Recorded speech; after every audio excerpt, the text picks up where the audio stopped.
আসসালামু আলাইকুম সুপ্রিয় শিক্ষার্থীরা, কেমন আছেন সবাই? আশা করি সবাই ভালো আছেন, সুস্থ আছেন, সুন্দর আছেন। অ্যান্ড আমার সাউন্ড ক্লিয়ারলি শুনতে পাচ্ছেন। অ্যান্ড যদি সাউন্ড ক্লিয়ারলি শুনতে পান তাহলে হচ্ছে আমাকে একটু জানাবেন, বিকজ আজকে আমরা আমাদের আলোচনার টপিক শুরু করে দিব। সো আজকে আমাদের আলোচনার টপিক হচ্ছে পদ প্রকরণ।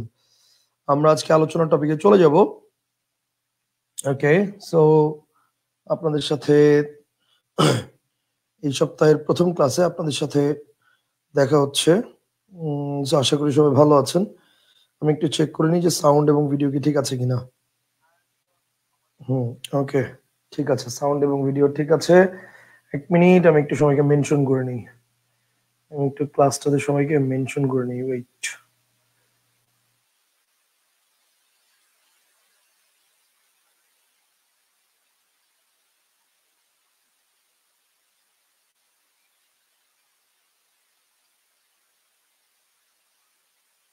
ওকে, আশা করি ক্লিয়ারলি আপনারা সবাই সাউন্ড শুনতে পাচ্ছেন।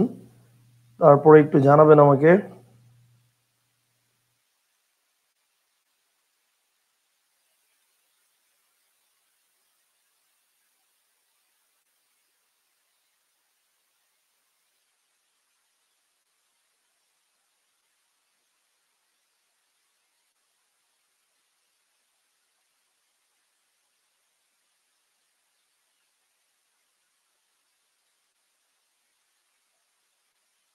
আসসালামু আলাইকুম।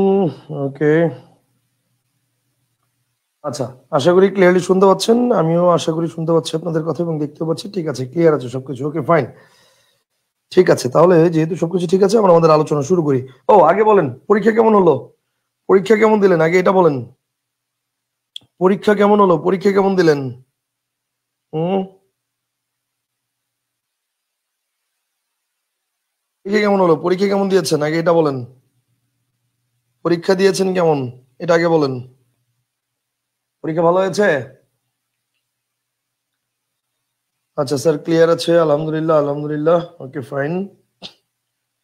আচ্ছা, জি ভাই, ক্লিয়ার। স্যার, না পড়ে 16 আপনার না পড়ে 16 আপনারা পড়তে মানা করছে কি? আপনি পড়েন নাই কেন ভাই? এখন আপনি যদি বলেন না পড়ে 16, না পড়ে 16 কেন পাইছেন? পরে আপনি 30 পাইতেন, 35 পাইতেন, 40 পাইতেন, 40 এর সমস্যা কি ছিল? আচ্ছা, এক্সাম এখনো দেই নাই, ক্লাসের শেষে দিব। আচ্ছা ঠিক আছে, ক্লাসের শেষে দিয়েন, কোনো সমস্যা নাই। ঠিক আছে, আলহামদুলিল্লাহ 34 পাইছেন। ওকে, ফাইন। মাহাথির বলছে 34 পেয়েছি স্যার, আরো ভালোভাবে পড়তে হবে, এটা বুঝলাম। আচ্ছা, ওকে, ইয়েস, নাম্বার কিন্তু তাই দিতে পারেনি এক্সাম। আচ্ছা, জিমেইলের পাসওয়ার্ড ভুলে গেছেন তাই দিতে পারেন না। আচ্ছা, দিয়ে দিন, সমস্যা নাই। ওকে, ফাইন। দেওয়া হয়নি এখনো, দিয়ে দিন। আচ্ছা, ওকে, ফাইন। আচ্ছা ঠিক আছে, ওকে। তাহলে যারা পরীক্ষা দিয়েছেন তারা তো আলহামদুলিল্লাহ দিয়েছেন, আর যারা পরীক্ষা দেন নাই তারা ক্লাসের পরে দিয়ে দিবেন, কোনো সমস্যা নেই। ঠিক আছে, ওকে। তাহলে এখন স্যার, আমার কাছে টেক্কা বই নাই, অন্য বই থেকে, অন্য বই আছে, আমি কি অন্য বই থেকে টপিক মিলাই পড়ে পরীক্ষা দিলে হবে? হ্যাঁ, কোনো সমস্যা নাই। আপনি যদি অন্য বই থেকে টপিক মিলাই পড়ে পরীক্ষা দিতে পারেন তো দেন। এই ব্যাপারটা তো এরকম না যে আপনি আলটিমেটলি মনে করেন যে আমার, মানে আমার বই থেকে এত পৃষ্ঠার এত নম্বর থেকেই পড়তে হবে। হ্যাঁ, আমি পড়া দিছি ওইখান থেকে, এখন আপনি যদি অন্য বই থেকে এটা মিলাই পড়ে পরীক্ষা দিতে পারেন দেন, কোনো সমস্যা নেই, কোনো সমস্যা নেই। ওকে, ফাইন। আচ্ছা, ওকে, আলহামদুলিল্লাহ, ঠিক আছে। তাহলে আমরা আমাদের আজকের টপিকে চলে যাই। আমাদের আজকের আলোচনার টপিকটা হচ্ছে খুবই ইম্পর্টেন্ট একটা টপিক। আমাদের আজকের আলোচনার টপিক হচ্ছে পদ প্রকরণ। আমাদের আজকের আলোচনার টপিক খুবই ইম্পর্টেন্ট টপিক এবং সেটা হচ্ছে পদ প্রকরণ। খুবই ইম্পর্টেন্ট টপিক এবং সেটা হচ্ছে পদ প্রকরণ। আচ্ছা, পদ প্রকরণ জিনিসটা কি? পদ প্রকরণ জিনিস নিয়ে আলোচনা করতে গেলে আমাদের অনেক কিছু জানতে হবে। প্রথমেই জানতে হবে পদ জিনিসটা কি। First of all we have to know যে পদ জিনিসটা কি, আগে আমাদের এটা জানতে হবে। ওয়েট।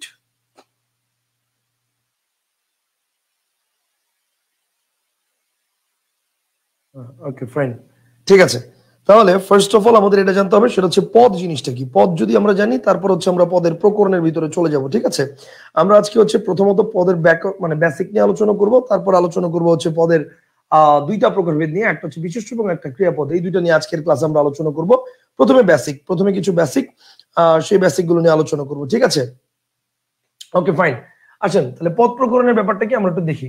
আচ্ছা, পদ প্রকরণের ব্যাপারটা হচ্ছে এক নম্বরে যদি বলি পদ প্রকরণের ব্যাপারটা, সেটা হচ্ছে পদ কি জিনিস। পদ হচ্ছে পদের সংজ্ঞা যদি বলি তাহলে দুইটা সংজ্ঞা আমরা প্রচলিত দেখি। একটা হচ্ছে বিভক্তিযুক্ত প্রতিটি শব্দকেই পদ বলে। একটা সংজ্ঞা হচ্ছে এরকম আছে যে বিভক্তিযুক্ত প্রতিটি শব্দই পদ। বিভক্তিযুক্ত প্রতিটি শব্দই পদ, প্রতিটি শব্দই হচ্ছে পদ। এটা একটা সংজ্ঞা প্রচলিত আছে যে বিভক্তিযুক্ত প্রতিটি শব্দই পদ।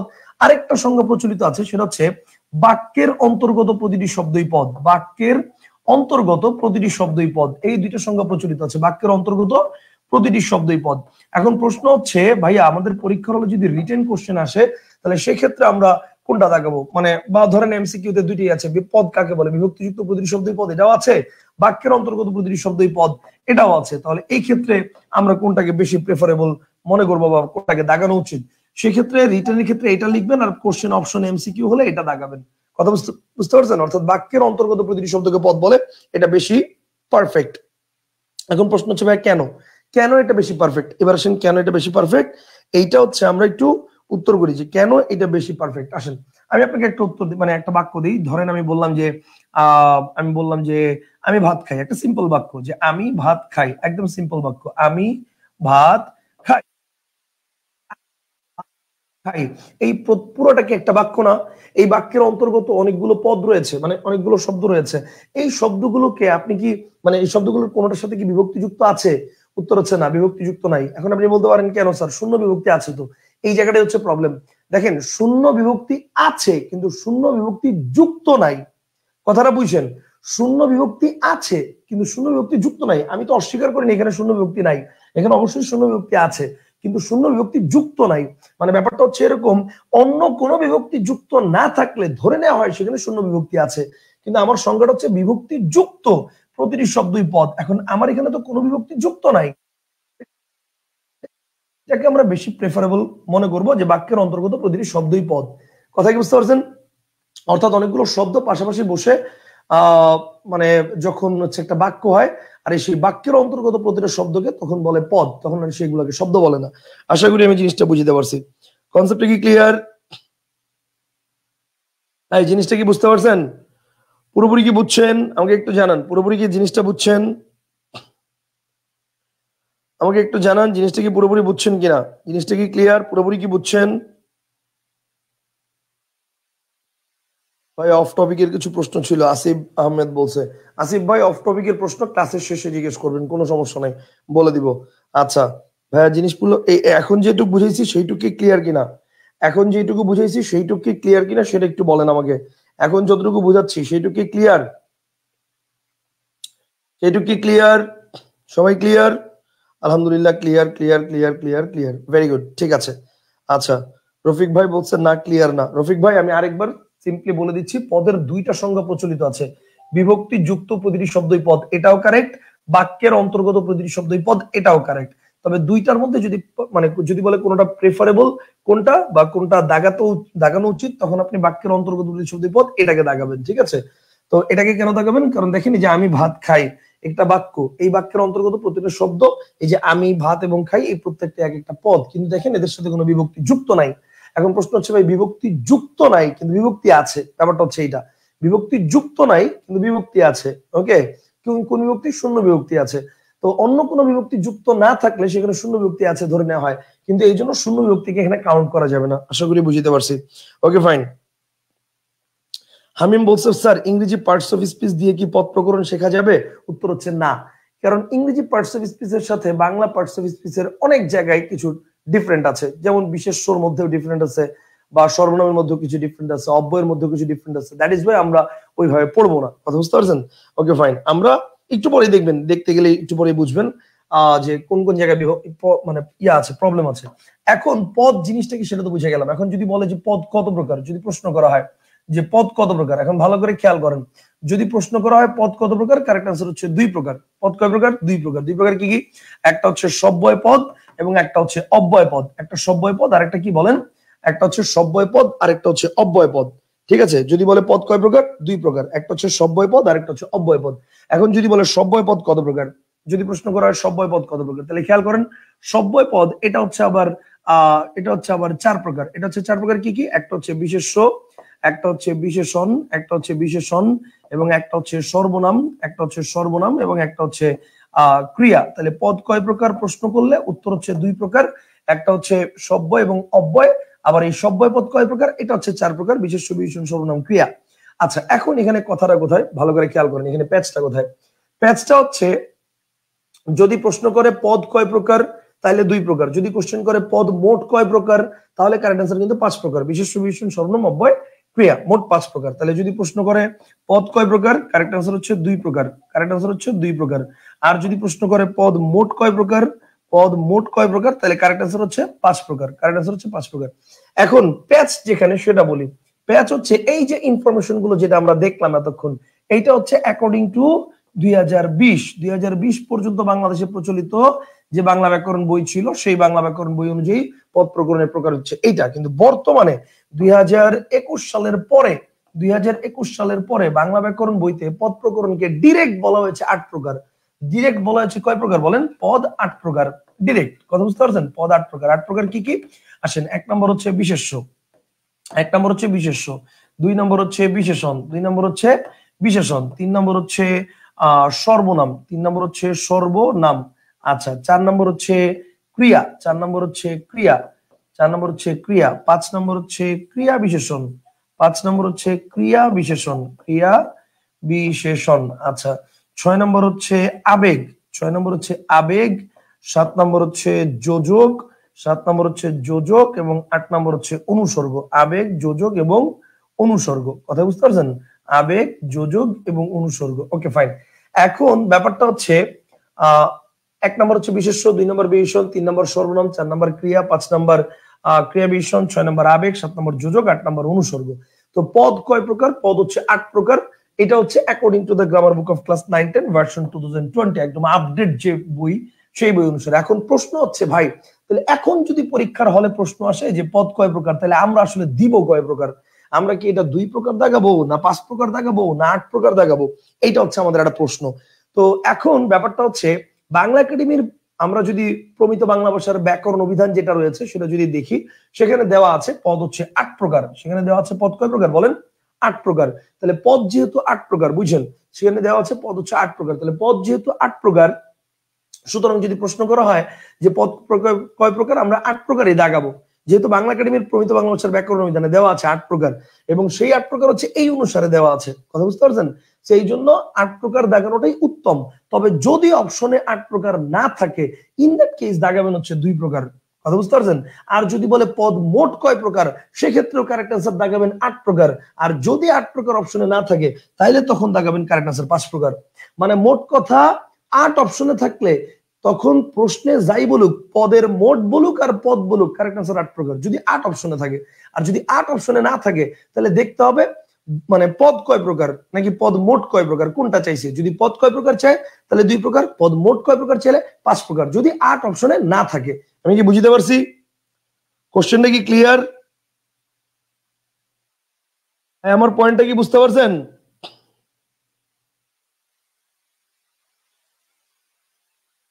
সবাই কি ক্লিয়ার? আমাকে একটু জানান প্লিজ। সবাই কি বুঝতে পারছেন? একটু জানান প্লিজ। একদম পুরোপুরি ক্লিয়ার? জি sir, clear clear clear clear clear. Okay, fine. তাহলে 2021 সালের ব্যাকরণ বই অনুসারে পদ হচ্ছে 8 প্রকার এবং আমরা এটা দেখাবো। এখন এখানে আরেকটা পয়েন্ট, সেটা হচ্ছে অনেক ব্যাকরণবিদকেই দেখেছি, মানে অনেক টিচারকে দেখেছি অ্যাকচুয়ালি ক্লাসে এভাবে পড়াচ্ছে যে বর্তমানে অব্যয় পদ নাই। এটা আসলে একটা মানে বোগাস কথাবার্তা। বর্তমানে অব্যয় পদ নাই, এটা আসলে একটা ভিত্তিহীন কথাবার্তা। কারণ দেখেন, এই যে বলা হয় যে বর্তমানে অব্যয় পদ নাই, অব্যয় পদটা নাই, তো অব্যয় পদ নাই, তাহলে এই যে এই তিনটা কি? আবেগ, যোজক, অনুসর্গ, এই তিনটা কি? এই তিনটা তো আগে অব্যয় পদের মধ্যেই ছিল রে বাবা। তাহলে এই যে ক্রিয়া বিশেষণটা, এই ক্রিয়া বিশেষণটা কি নতুন আবিষ্কার হয়েছে? এটা কি আগে ছিল না? এই যে বিশেষণ পদ, এই বিশেষণের মধ্যেই তো আগে 2টা বিশেষণ ছিল, একটা হচ্ছে নাম বিশেষণ, একটা হচ্ছে ভাব বিশেষণ। আমরা একটু পরে দেখবো, আলোচনা করবো। সরি, আজকের ক্লাসে তার বিশেষণ নিয়ে আলোচনা করবো না, যেদিন আমরা বিশেষণ নিয়ে আলোচনা করবো সেদিন দেখাবো। তাহলে ব্যাপারটা হচ্ছে বিশেষণের মধ্যে 2টা প্রকার ছিল, একটা নাম বিশেষণ, একটা ভাব বিশেষণ। ভাব বিশেষণের মধ্যে একটা ছিল ক্রিয়া বিশেষণ, সেই ক্রিয়া বিশেষণটা এখন স্বতন্ত্র নামের সামনে আসছে। That's it. ব্যাপারটা এরকম না যে এটা আগে জীবনে কোনোদিন ছিল না, এটা নতুন 2021 সালে আবিষ্কার হয়েছে। এই আবেগ, যোজক, অনুসর্গ এটা আগে ছিল না, ব্যাপারটা এরকম না। এই আবেগ, যোজক, অনুসর্গ আগেও ছিল, বর্তমানে জাস্ট নতুন নামে আত্মপ্রকাশ করছে। আগে এগুলো অব্যয়ের মধ্যে অন্তর্ভুক্ত ছিল। অব্যয়ের শ্রেণী বিভাগ যখন আমরা পড়বো, তখন এগুলো আমরা পড়বো অব্যয়ের শ্রেণী বিভাগের মধ্যে, এবং অব্যয়ের শ্রেণী বিভাগের মধ্যে এগুলো আমরা পড়বো। সো এইটা সম্পর্কে ডিটেইলস আমাদের জানবো। আমরা এটা আর এটা দুইটা মিলায়া পড়বো, অর্থাৎ পুরান বই নতুন বই দুইটা মিক্স করে পড়বো। টেনশনে কিছু নাই। Concept clear?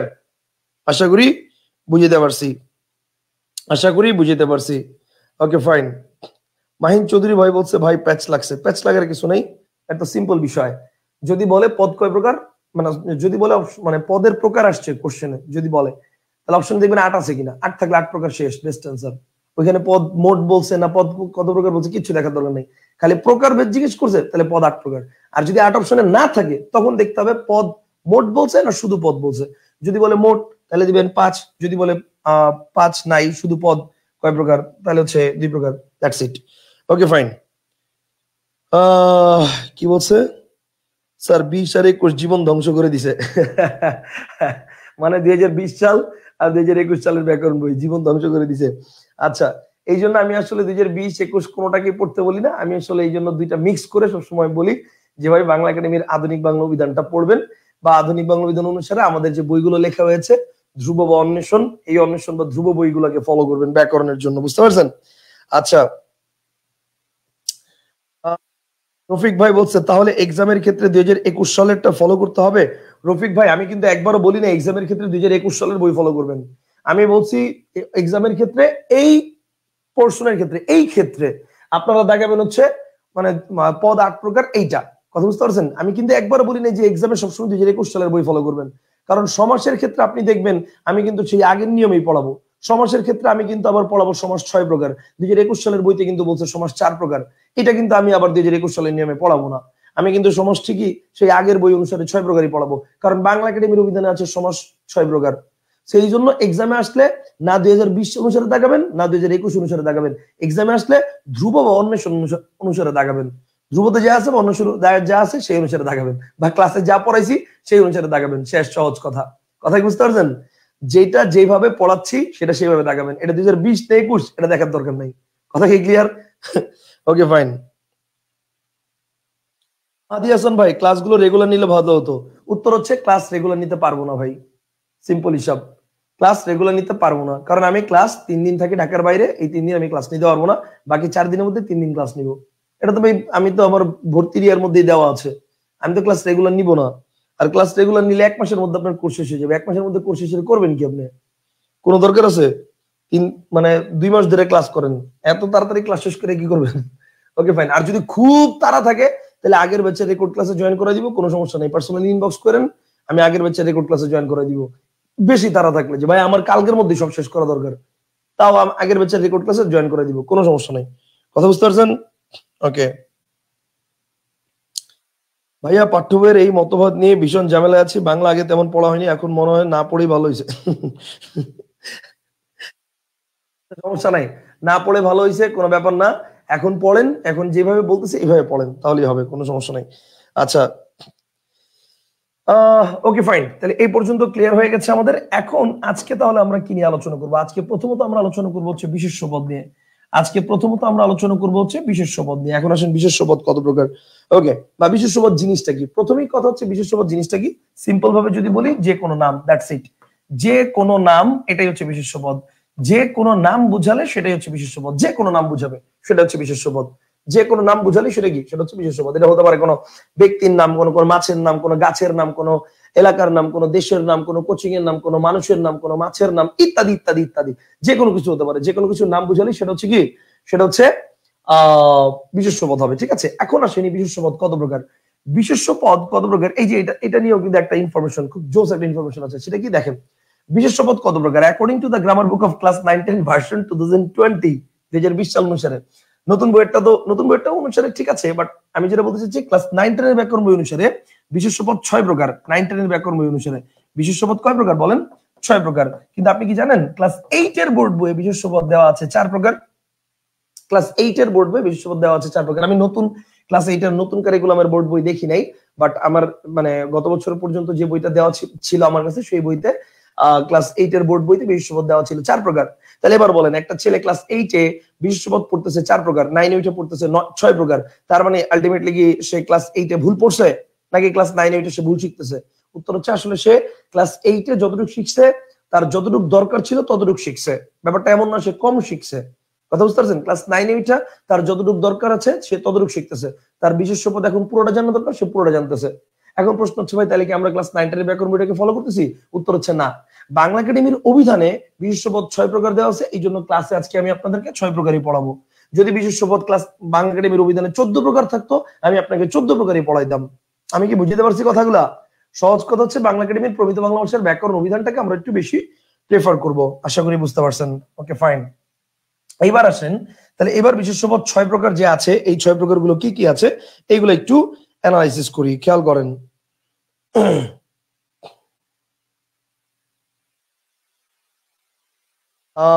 এমডি আফসার বলছে, বাট যিনি কোশ্চেন করছেন তিনি যদি স্পেসিফিক বই খুলে কোশ্চেন করে ওইটাকেই শিরোধার্য ভেবে নিলে প্রবলেমটা হবে, সেক্ষেত্রে তার আমার কিছু করার নাই।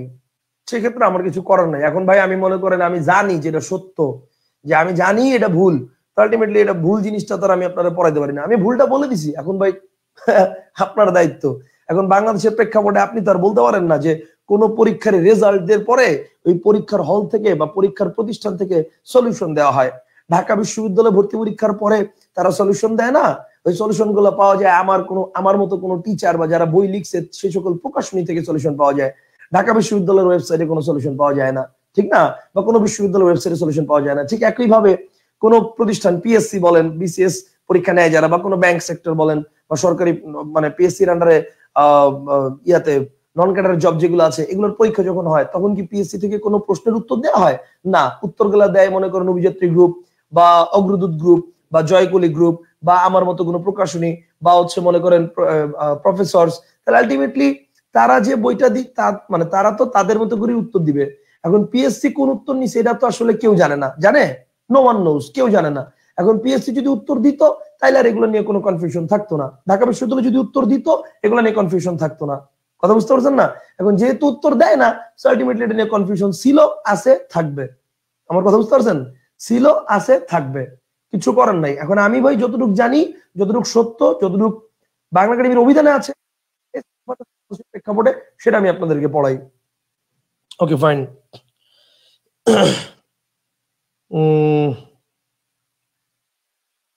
Okay fine.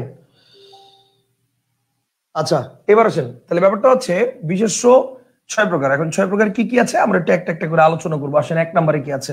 1 নম্বরে আছে হচ্ছে নাম বা সংজ্ঞাবাচক বিশেষ্য। নাম বা সংজ্ঞাবাচক বিশেষ্য, নাম বা সংজ্ঞাবাচক বিশেষ্য, খেয়াল করেন, সংজ্ঞাবাচক বিশেষ্য। তাহলে এই যে বললাম নাম বা সংজ্ঞাবাচক বিশেষ্য, এটার ব্যাপারটা হচ্ছে এরকম যে মানে টু দা পয়েন্ট, একদম স্পেসিফিক যে কোনো পয়েন্ট যদি থাকে, অর্থাৎ সুনির্দিষ্ট যে কোনো পয়েন্ট যদি থাকে, সুনির্দিষ্ট সুনির্দিষ্ট যে কোনো সুনির্দিষ্ট যে কোনো সুনির্দিষ্ট যে কোনো নাম, সুনির্দিষ্ট যে কোনো নাম, যে কোনো নাম যদি থাকে সুনির্দিষ্ট করে, তাহলে সেটা হচ্ছে নাম বা সংজ্ঞাবাচক বিশেষ্য। এটা হতে পারে কোনো ব্যক্তির নাম, কোনো মাছের নাম, কোনো গাছের নাম, কোনো এলাকার নাম, কোনো দেশের নাম, কোনো কোচিং এর নাম।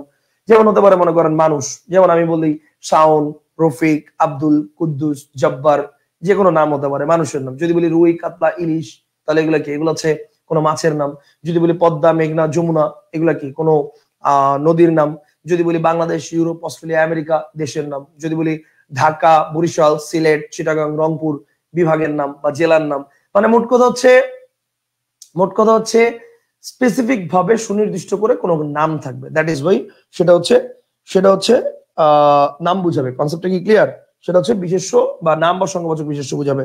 সিম্পল বিষয়, কথা বুঝতে পারছেন? এটা হচ্ছে নাম বা সংজ্ঞাবাচক বিশেষ্য। ওকে,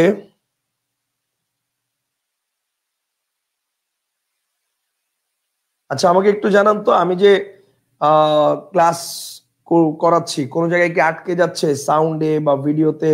আমি পার্সোনালি আমি দুইটা নেটওয়ার্কে, একটাতে মোবাইল আর একটাতে ওয়াইফাই, দুইটাতেই দেখতেছি আমার কোনো জায়গায় প্রবলেম হচ্ছে না। দুই একজন কমেন্ট করতেছে, আমাকে একটু জানান তো।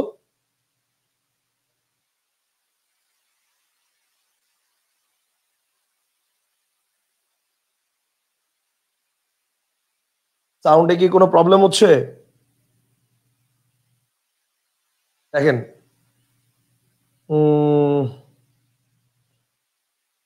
আচ্ছা আনিসা বলছে আমার আটকাচ্ছে না, নাভানা বলছে আমার আটকাচ্ছে না, মাহাতির বলছে আমার আটকাচ্ছে না, হাবিবুল্লাহ ভাই বলছে আমার কোনো সমস্যা নাই, আফসানা বলছে সাউন্ড ক্লিয়ার। সবাই ক্লিয়ার বলতেছেন, তার মানে ভাই দুই একজন যারা আটকাচ্ছে বলতেছেন, এই যে জাকারিয়া আদনান ভাই বা হচ্ছে ওই যে সঞ্জিদা, রিফাত, ইতি, আপনাদের মানে প্রবলেমটা আপনাদের ওখানে, কথা বুঝতে পারছেন? আমার এখানে কোনো প্রবলেম নাই, কথা বুঝতে পারছেন? একদম ক্লিয়ার আছে আমার এখানে, আমার এখান থেকে একদম ক্লিয়ার, ঠিক আছে? আচ্ছা, নো টেকনিক্যাল ইস্যুস, ঠিক আছে, thank you, thank you, thank you, সব আলহামদুলিল্লাহ ক্লিয়ার। যদি আমার এখান থেকে প্রবলেম হয় তাহলে তো সবার ওখানেই প্রবলেম হবে, কথা বুঝতে পারছেন? এইটা একটা সিম্পল ইস্যু, ওকে? আচ্ছা, তাহলে আমার এখানে প্রবলেম হচ্ছে না, আশা করি আমার এখানে প্রবলেম হচ্ছে না। ওকে, আমরা আবার পড়াই যাই, আমরা পড়াই যাই, ঠিক আছে? তাহলে ব্যাপারটা হচ্ছে নাম বা সংজ্ঞাবাচক বিশেষ্যটা কি, সেটা হচ্ছে সুনির্দিষ্ট যে কোনো নাম বুঝাবে, এটা আমরা বুঝে গেছি। এটা আর আমার তেমন কিছু জানার দরকার নাই। এবার আসেন পরের পয়েন্ট, পরের পয়েন্টটা কি? 2 নম্বর হচ্ছে জাতিবাচক বিশেষ্য। এইটার মধ্যে একটু প্যাচ আছে। জাতিবাচক বিশেষ্য, জাতিবাচক বিশেষ্য জিনিসটা কি? ব্যাপারটা হচ্ছে সমগ্র গোষ্ঠীকে বোঝাবে, যেটা দ্বারা সমগ্র গোষ্ঠীকে বোঝাবে সেটার নামে কি বলেন? সেটার নামে হচ্ছে জাতিবাচক বিশেষ্য, যেটা দ্বারা সমগ্র গোষ্ঠীকে বুঝাবে সেটার নামই হচ্ছে জাতিবাচক বিশেষ্য। সমগ্র গোষ্ঠীকে বোঝাবে সেটার নামই হচ্ছে জাতিবাচক বিশেষ্য। কনসেপ্টটা কি ক্লিয়ার? সমগ্র গোষ্ঠীকে বোঝাবে সেটা হচ্ছে জাতিবাচক বিশেষ্য। যেমন কি? যেমন দেখেন, আমি যদি বলি মানুষ, তাহলে এবার বলেন তো ভাই, মানুষ কি আমি একা না আমরা সবাই? বলেন, মানুষ কি আমি একা না আমরা সবাই? আমরা সবাই, তাহলে এটা হচ্ছে জাতিবাচক। আমি যদি বলি বাঙালি, তাহলে এবার চিন্তা করেন তো, বাঙালি কি আমি একা না আমরা সবাই? আমরা সবাই। আমি যদি বলি মুসলিম, ঠিক আছে, আমি যদি বলি মুসলিম, তাহলে মুসলিম কি আমি একা না অনেকেই আছেন? অনেকেই আছেন। হিন্দু, ঠিক আছে, মুসলিম, হিন্দু, খ্রিস্টান, বৌদ্ধ, ঠিক আছে। বা মনে করেন আমি দেখেন এই যে বললাম নদী, তাহলে নদী কি একটা আছে না সমস্ত নদীকেই বোঝায়? যদি বলি পর্বত, তাহলে পর্বত কি একটা আছে না সব পর্বতকে বোঝায়? পাহাড় কি একটা পাহাড় বোঝায় না সব পাহাড়? যদি বলি মাছ, গাছ, তাহলে এইগুলো তো ভাই একটাকে বোঝায় না, যেটা দ্বারা নির্দিষ্ট একজনকে বোঝায় না। যেমন দেখেন শাওন কিন্তু নির্দিষ্ট একজন, ঠিক আছে, শাওন, এই শাওন কিন্তু নির্দিষ্ট একজন। আমি যদি বলি রফিক, নির্দিষ্ট একজন। যদি বলি শফিক, নির্দিষ্ট একজন, ঠিক আছে। ফাহিম, নির্দিষ্ট একজন। নীরব, নির্দিষ্ট একজন। আহমদুল্লাহ, নির্দিষ্ট একজন। মানে এগুলা নির্দিষ্ট একজন বোঝায়, একজন মানুষ বোঝায়। যদি বলি ধ্রুব বই, একটা বই বোঝায়, স্পেসিফিক, কথা বুঝতে পারছেন? অন্বেষণ বই, একটা বই বোঝায়। টেক্কা বই, একটা বই বোঝায়। কিন্তু আলটিমেটলি এগুলা কিন্তু নির্দিষ্ট একটা বইকে বোঝাবে না, এগুলা হচ্ছে সমগ্র গোষ্ঠীকে বোঝাবে। মানুষ দ্বারা সব মানুষকে বোঝায়, হিন্দু দ্বারা সব হিন্দুকে বোঝায়, মুসলিম দ্বারা সব মুসলিমকে বোঝায়, নদী, পর্বত, মাছ, গাছ, এগুলো দ্বারা সমস্ত নদী, পর্বত, মাছ, গাছকে বোঝায়। Concept clear? সো এটা দ্বারা হচ্ছে সহজ কথা হচ্ছে ইংরেজিতে যেটাকে আমরা বলি কমন নাউন, সেটাকে আমরা বলবো হচ্ছে ইংরেজিতে যেটাকে আমরা বলি কমন নাউন, সেটা হচ্ছে জাতিবাচক বিশেষ্য। Concept clear? এখন এই জাতিবাচক বিশেষ্য নিয়ে আবার দুইটা পয়েন্ট আছে, পয়েন্ট দুইটা আগে ক্লিয়ার করি। সেটা কি? মনে রাখতে হবে যে জাতিবাচকের পূর্বে যদি নাম স্পষ্ট থাকে, জাতিবাচকের পূর্বে যদি নাম স্পষ্ট থাকে, জাতিবাচকের পূর্বে যদি নাম স্পষ্ট থাকে, জাতিবাচকের পূর্বে যদি নাম স্পষ্ট থাকে তাহলে তা জাতিবাচকের পূর্বে যদি নাম স্পষ্ট থাকে তাহলে তা নামবাচক বিশেষ্য, তাহলে তা নামবাচক বিশেষ্য। জাতিবাচকের পূর্বে যদি নাম স্পষ্ট থাকে তাহলে তা নামবাচক বিশেষ্য। যেমন জাতিবাচকের পূর্বে যদি নাম স্পষ্ট থাকে তাহলে তা নামবাচক বিশেষ্য। যেমন আমি যদি বলি, দেখেন আমি যদি বলি যে ধরেন নদী, তাহলে নদী কি? নদী হচ্ছে জাতিবাচক। কিন্তু যখন বলবো পদ্মা নদী, তখন সেটা কি হয়ে যাবে বলেন? জাতিবাচকের পূর্বে আবার নাম স্পষ্ট আছে, তাহলে এটা কি হয়ে যাবে বলেন? তাহলে এটা হয়ে যাবে নামবাচক। কথা বুঝতে পারছেন? এটা হচ্ছে জাতিবাচক, এটা জাতিবাচক। কিন্তু যখন বলবো পদ্মা নদী, তখন এটা হয়ে যাবে কি? তখন এটা হয়ে যাবে নামবাচক। কথা কি ক্লিয়ার? এখন এরকম আর কি হতে পারে? যেমন দেখেন, যেমন নদী ছাড়াও আর কি হতে পারে? আমি যদি বলি গাছ, গাছ বললে এটা জাতিবাচক। কিন্তু যদি বলি আম গাছ, জাম গাছ, কাঁঠাল গাছ, তখন কি হবে? তখন হচ্ছে এটা মানে জাতিবাচকের পূর্বে নাম স্পষ্ট আছে, তখন এটা নামবাচক। ঠিক আছে? আমি যদি বলি ধরেন সাগর, তাহলে সাগর বললে এটা হচ্ছে জাতিবাচক। কিন্তু যদি বলি আরব সাগর, বঙ্গোপসাগর, তার মানে নাম স্পষ্ট আছে বঙ্গোপসাগর, ঠিক আছে, তখন কি হবে? তখন হবে হচ্ছে জাতিবাচক। কনসেপ্টটা কি ক্লিয়ার? বলেন, বুঝছেন নাকি বুঝেন নাই? পুরোপুরি কি ক্লিয়ার? পুরোপুরি ক্লিয়ার? আচ্ছা, পুরোপুরি কি ক্লিয়ার? আরিফুল রায়হান বলছে স্যার সব তো বইতেই আছে, নোট করার তো প্রয়োজন লাগতেছে না। না, হ্যাঁ, নোট করার দরকার নেই, মানে আপনি চাইলে নোট নাও করতে পারেন, এগুলো সবই বইতে সুন্দর করে সাজিয়ে দিয়েছি। ওকে ফাইন, এগুলো হচ্ছে proper noun. Yes, very good. Okay, আশা করি এই পর্যন্ত ক্লিয়ার। তাহলে ব্যাপারটা হচ্ছে জাতিবাচকের পূর্বে যদি নাম স্পষ্ট থাকে তাহলে সেটা হচ্ছে নামবাচক বিশেষ্য। আশা করি এই পর্যন্ত ক্লিয়ার। আরেকটা পয়েন্ট আছে এখানে, আরেকটা পয়েন্ট আছে, সেই পয়েন্টটা একটু বলি। সেটা হচ্ছে মনে রাখতে হবে যে আহ নামপদের দ্বারা যদি কোনো পেশার নাম বোঝায়, নামপদের দ্বারা যদি কোনো পেশার নাম বোঝায়, নামপদের দ্বারা, এই পয়েন্টটা লিখে নিতে পারেন সাইড নোট হিসেবে, বিকজ এটা আমার নিজের বইতেও নাই।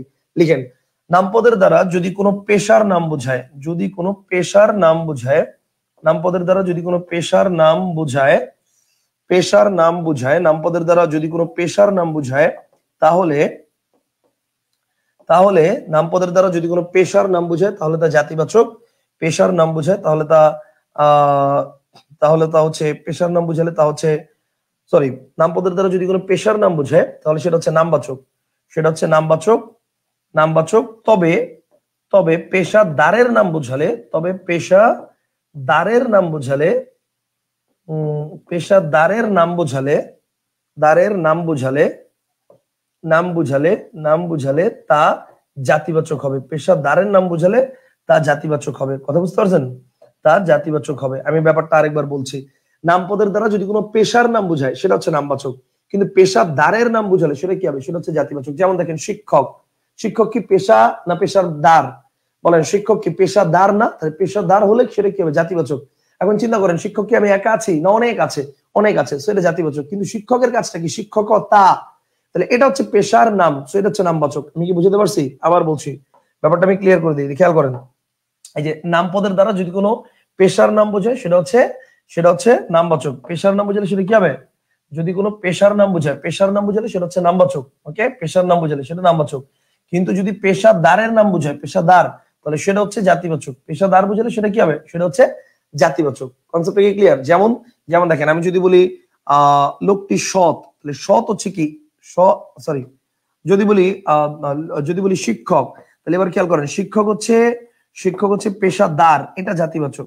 কথা বুঝতে পারছেন? এটা জাতিবাচক। কিন্তু যদি বলি শিক্ষকতা, যদি বলি শিক্ষকতা, সেটা কি হবে? সেটা হচ্ছে নামবাচক। শিক্ষকতা বললে সেটা হচ্ছে নামবাচক। কথা বুঝতে পারছেন? আমি যদি বলি ব্যবসায়ী, তাহলে এবার চিন্তা করেন, ব্যবসায়ী, এটা কি বাচক বলেন? ব্যবসায়ী হচ্ছে জাতিবাচক। কিন্তু যদি বলি ব্যবসায়ীর কাজটা কি? ব্যবসায়, যদি বলি ব্যবসায়, এটা কি হবে? এটা হচ্ছে নামবাচক। কনসেপ্টটা কি ক্লিয়ার? ব্যবসায়ী জাতিবাচক, ব্যবসায় নামবাচক। এরকম আর কি হতে পারে? যদি বলি সাংবাদিক, তাহলে এবার চিন্তা করেন, সাংবাদিক কি হবে? সাংবাদিক হচ্ছে জাতিবাচক, কারণ সাংবাদিক হচ্ছে পেশা বোঝাচ্ছে, পেশাদার বোঝাচ্ছে। কিন্তু যদি বলি সাংবাদিকতা, যদি বলি সাংবাদিকতা, তখন কি হবে? তখন হচ্ছে নামবাচক। সাংবাদিকতা কি হবে? নামবাচক। আমি কি বোঝাতে পারছি? আমি কি বোঝাতে পারছি? একদম ক্লিয়ার? জি ভাই, ক্লিয়ার ক্লিয়ার ক্লিয়ার। হ্যাঁ, ডাক্তার যদি বলি, খেয়াল করেন, ডাক্তার যদি বলি ডাক্তার, তাহলে ডাক্তার কি হবে বলেন?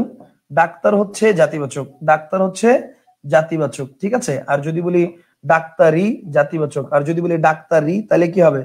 যদি বলি ডাক্তারি, তাহলে কি হবে? তখন হবে হচ্ছে নামবাচক। ডাক্তারি হবে হচ্ছে নামবাচক। বুঝতে পারছেন? ডাক্তার জাতিবাচক, ডাক্তারি নামবাচক। আশা করি ক্লিয়ার, আশা করি ক্লিয়ার। তাহলে এই পর্যন্ত আশা করি ক্লিয়ার। পরের পয়েন্টে যাই আমরা।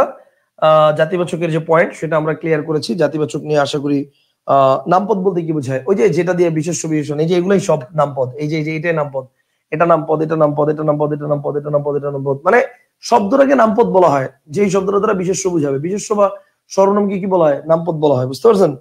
আচ্ছা, আশা করি clear. Okay, fine, very good. পরের পয়েন্ট আসেন। তাহলে এটা এতক্ষণ গেল হচ্ছে জাতিবাচকের আলোচনা। এবার আপনাকে আমি একটা কথা বলি, দেখেন, এই যে ইংলিশ আপনারা পড়েন আর্মি, এই যে ইংলিশ আপনারা বলেন আর্মি, পুলিশ, ঠিক আছে, পিওএলআইসি, পুলিশ, আর্মি, এগুলো আপনারা পড়েন ইংলিশের মধ্যে হচ্ছে কালেকটিভ নাউনে। ইংলিশের মধ্যে এগুলো আপনারা পড়েন কোথায়? ইংলিশের মধ্যে এগুলো পড়েন আপনারা কালেকটিভ নাউনে। কিন্তু বাংলায় কিন্তু ভাই এই আর্মি, পুলিশ, এগুলো কিন্তু জাতিবাচক বিশেষ্য। বাংলায় কিন্তু এই আর্মি, পুলিশ, এগুলো কি বাচক বলেন? এগুলো হচ্ছে জাতিবাচক বিশেষ্য। এগুলো কিন্তু মিলবে না বাংলার সাথে, এই জায়গাগুলো কিন্তু মিলবে না ইংলিশের। কথা বুঝতে পারছেন? তো এই জায়গাগুলোতে আপনি কিন্তু কনফিউজড হয়ে যাবেন। আমার কথা বুঝতে পারছেন? এই জায়গাগুলোতে যদি মানে যারা আছেন যে ইংলিশ গ্রামার দিয়ে বাংলা গ্রামার শেখেন, তারা এই জায়গাগুলোতে কনফিউজড হয়ে যাবেন। কথা বুঝতে পারছেন? স্যার, আম গাছ, জাম গাছ ইত্যাদিকে কি বলা হবে? আম গাছ, জাম গাছ নাম উল্লেখ আছে, সো এটা কি হবে? এটা হচ্ছে নামবাচক।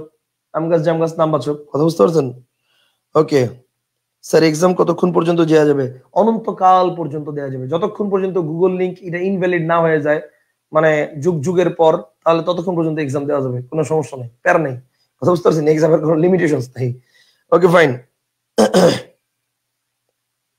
আশা করি ক্লিয়ার। আচ্ছা, তাহলে আমরা যেটা বলতেছিলাম যে ইংলিশ গ্রামার দিয়ে বাংলা গ্রামার শেখার যে প্রচেষ্টা, সেটা নির্দিষ্ট কিছু জায়গায় করা যাবে, কিন্তু সব জায়গায় এটা খাটবে না। ওকে, আচ্ছা এবার আসেন পরের পয়েন্টে যাই আমরা। তাহলে জাতিবাচকটা কি এটা আমরা ক্লিয়ার হয়েছি। এবার আসেন জাতিবাচকের পরের পয়েন্ট 3 নাম্বার, সেটা হচ্ছে বস্তুবাচক।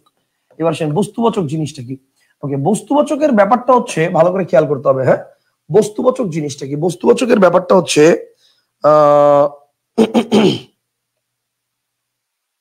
আচ্ছা, বস্তুবাচকের জিনিসটা কি? বস্তুবাচকের ব্যাপারটা হচ্ছে যে কোন কিছু আছে, খেয়াল করেন বস্তুবাচক জিনিসটাকে আমি আগে বুঝাই। আমাদের চারপাশে যা কিছু আছে, যা কিছু আছে যার কোনো প্রাণ নেই, এই মনে করেন যে খাতা, কলম, টেবিল, চেয়ার, রাবার, পেন্সিল, চশমা, জামা, কাপড়, মোবাইল, ক্যামেরা, বোর্ড, স্মার্ট, তারপর হচ্ছে বোর্ড, কলম, pant, shirt, AC, TV, television, বিছনা, চাদর, মানে পর্দা, দরজা, জানালা, যা কিছু আছে আমাদের চারপাশে যার কোনো প্রাণ নাই তার সবই বস্তুবাচক। তার মানে শর্টকাটে যদি বলি সেটা হচ্ছে প্রাণহীন সবকিছু। শর্টকাটে যদি বলি সেটা হচ্ছে কি? সেটা হচ্ছে প্রাণহীন সবকিছু। প্রাণহীন সবকিছু এটাকে আমরা কি বলবো ভাই? এটাকে আমরা বলবো বস্তুবাচক। কনসেপ্টটা কি ক্লিয়ার?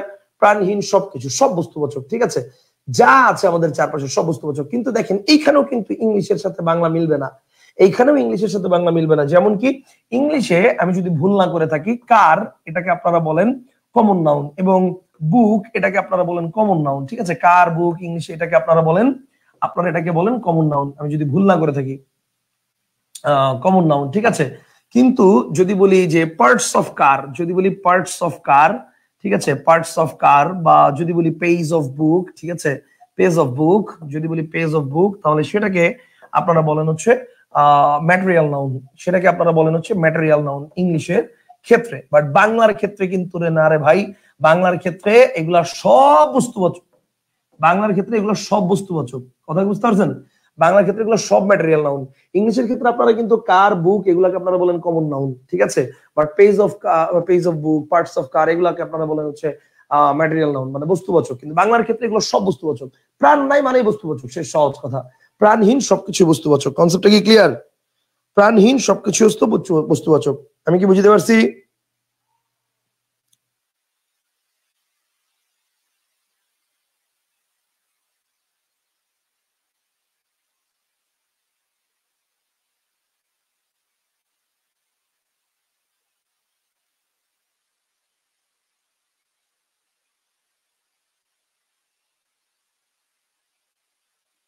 ওকে, এই পর্যন্ত ক্লিয়ার? আচ্ছা, আশা করি ক্লিয়ার। এই পর্যন্ত কি ক্লিয়ার হয়েছেন? আমাকে একটু জানান এই পর্যন্ত কি ক্লিয়ার হয়েছেন কিনা, একটু জানান আমাকে এই পর্যন্ত ক্লিয়ার হয়েছেন কিনা। একটু আপনারা কি সবাই ক্লিয়ার এই পর্যন্ত? একটু জানান আমাকে ভাই, এই পর্যন্ত কি পুরোপুরি ক্লিয়ার? একটু জানান আমাকে পুরোপুরি কি ক্লিয়ার হয়েছেন কিনা এই পর্যন্ত।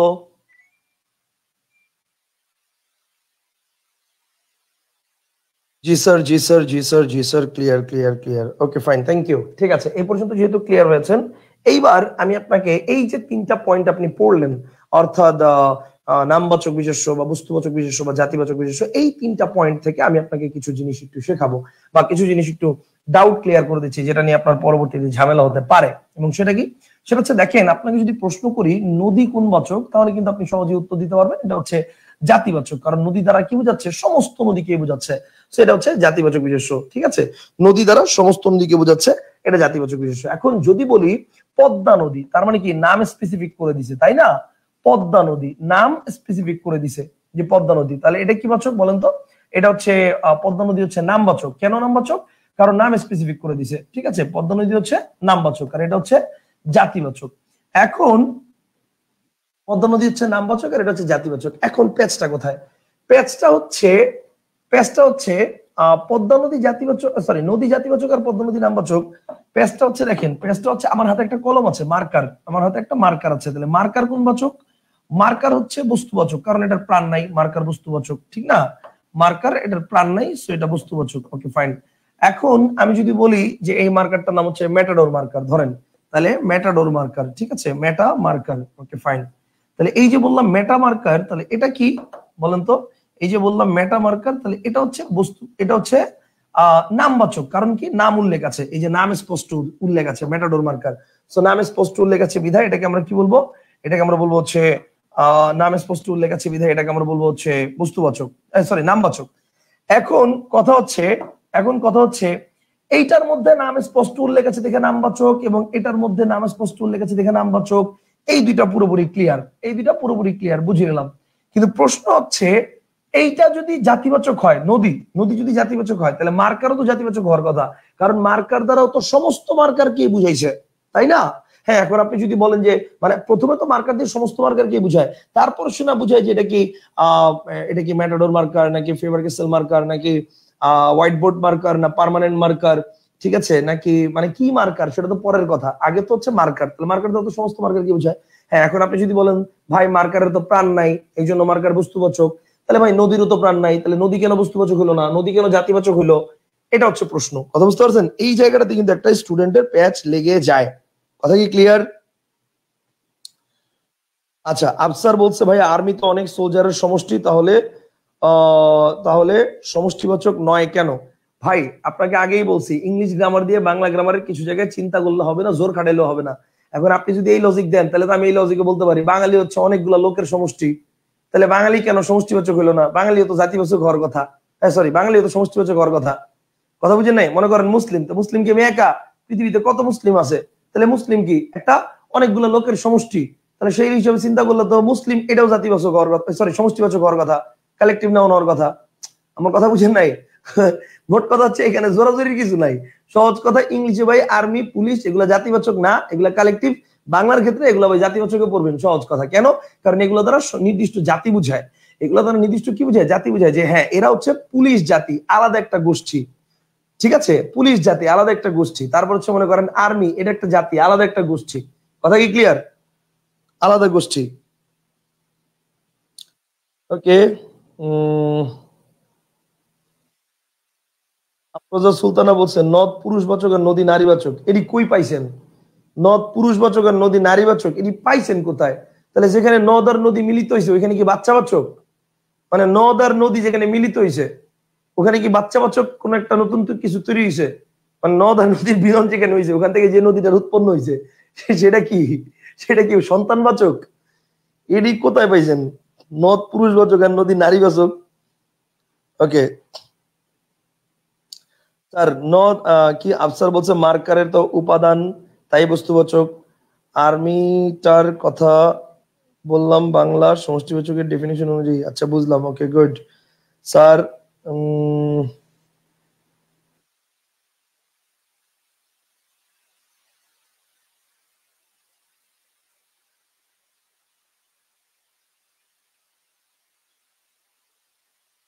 ইসলাম ভাই, ওকে, মেবি আমি গেস করতে পারছি মিরাজ ভাই, মেবি আমি গেস করতে পারছি আপনি কার কথা বলছেন। যাই হোক, আমি ওদিকে না যাই।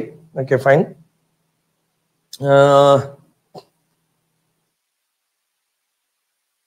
আচ্ছা ওকে, ঠিক আছে, আমি ওদিকে না যাই। তাহলে এবার আসেন, তাহলে ব্যাপারটা হচ্ছে নদী জাতিবাচক, পদ্মা নদী হচ্ছে নামবাচক, তাহলে মার্কার হচ্ছে বস্তুবাচক, আর ম্যাটাডোর মার্কার হচ্ছে নামবাচক। এখন প্রশ্ন হচ্ছে এই দুইটা নামবাচক, এটা নিয়ে কোনো প্রশ্ন নাই, এই দুইটা নিয়ে কোনো প্রশ্ন নাই, কিন্তু প্যাচটা হচ্ছে নদী জাতিবাচক কেন আর মার্কার বস্তুবাচক কেন? মার্কার যদি বস্তুবাচক হয় তাহলে নদী কেন বস্তুবাচক না? কারণ নদীর প্রাণ আছে। আর নদী যদি জাতিবাচক হয় সমস্ত নদীকে বোঝায় এই জন্য, তাহলে মার্কার কেন জাতিবাচক না? কারণ মার্কার দ্বারা সমস্ত মার্কারকে বোঝায়। এখন এইটার ব্যাপারটা ক্লিয়ার, আমি একটু ক্লিয়ার করে দিই যে এটা কোন বাচক হবে। কথা বুঝতে পারছেন? এইটা হচ্ছে আমি একটু বলে দিই এটার ব্যাপারটা আসলে কি হবে। শুনেন, এটার টেকনিকটা হচ্ছে মনে রাখবেন, যদি আর্টিফিশিয়াল কোনো উপাদান বোঝায়, কিসের ভাই? যদি আর্টিফিশিয়াল বা কৃত্রিম কোনো উপাদান বোঝায়, যদি আর্টিফিশিয়াল বা কৃত্রিম উপাদান বোঝায়, যদি আর্টিফিশিয়াল বা কৃত্রিম উপাদান বোঝায়, তাহলে সেটা হচ্ছে আর্টিফিশিয়াল বা কৃত্রিম উপাদান বোঝায়, তাহলে সব সময় সেটা কি হবে? সেটা হচ্ছে বস্তুবাচক, সেটা সব সময় হবে বস্তুবাচক, ঠিক আছে? যদি আর্টিফিশিয়াল বা কৃত্রিম উপাদান বোঝায়, এটা অল টাইম বস্তুবাচক, এটা নিয়ে কোনো ডাউট নাই, 100% কনফার্ম। কিন্তু যদি ন্যাচারাল উপাদান বোঝায়, যদি সেটা কি বোঝায় বলেন? যদি সেটা ন্যাচারাল উপাদান বোঝায় বা সেটা ন্যাচারাল বা প্রাকৃতিক উপাদান বোঝায়, ন্যাচারাল বা প্রাকৃতিক উপাদান যদি বোঝায়, যদি সেটা ন্যাচারাল বা প্রাকৃতিক উপাদান বোঝায়, তাহলে সেক্ষেত্রে কি হবে? যদি সেটা ন্যাচারাল বা প্রাকৃতিক উপাদান বোঝায়, ওয়েদার, সেক্ষেত্রে দেখতে হবে whether that is countable or uncountable। যদি সেটা কাউন্টেবল হয়, যদি সেটা কাউন্টেবল হয় তাহলে সেটা জাতিবাচক, তাহলে সেটা জাতিবাচক। আর যদি সেটা আনকাউন্টেবল হয়, তাহলে সেটা বস্তুবাচক। আর যদি আনকাউন্টেবল হয় সেটা বস্তুবাচক। এই সিস্টেম, এই টেকনিক আপনি বাংলাদেশের কোন রাইটারের বইতে পাবেন না। এটা আমার বানানো টেকনিক, কথা বুঝতে পারছেন? কিন্তু এগুলা নিয়ে স্টুডেন্টের ম্যাক্সিমাম টাইম প্যাচ লাগে। এগুলো আমার বানানো টেকনিক, এগুলো আপনি কোনো বইতে পাবেন না। আমার বইতেও আমি লিখি নাই। যদি বলেন ভাই কেন লেখেন নাই, আমার মন চাইছে এই জন্য লিখি নাই। আমি ক্লাসে পড়াবো, শান্তিতে পড়াবো, বুঝাইয়া দিব জিনিসটা, এই জন্য লেখি নাই। ব্যাপারটা হচ্ছে কিছু জিনিস আমি ক্লাসে পড়াই, আমার পড়ায় ভালো লাগে। যেমন স্বর্গ নরক, এটা কেন বিরোধার্থক দ্বন্দ্ব, এটা কেন বিপরীতার্থক দ্বন্দ্ব না, এটার ব্যাখ্যাটা আমি ক্লাসে বিস্তারিত আলোচনা করে প্রায় 20 মিনিট বা 15 মিনিট আলোচনা করে বুঝাই দিই যে এটা এই কারণে হয়েছে, এই কারণে হয় নাই। কিন্তু এটার ব্যাখ্যা আমি বইতে লিখি নাই, কথা বুঝতে পারছেন? তো ব্যাপারটা হচ্ছে এরকম অনেক কিছু আছে যেগুলো শুধুমাত্র আমার বইয়ের বাইরেও আরো অনেক কিছু আছে যেটা আমার ক্লাসে বা কোর্সের মধ্যে আপনাদেরকে আমি দেই, কথা বুঝতে পারছেন? Okay fine. আচ্ছা, আশা করি ক্লিয়ার।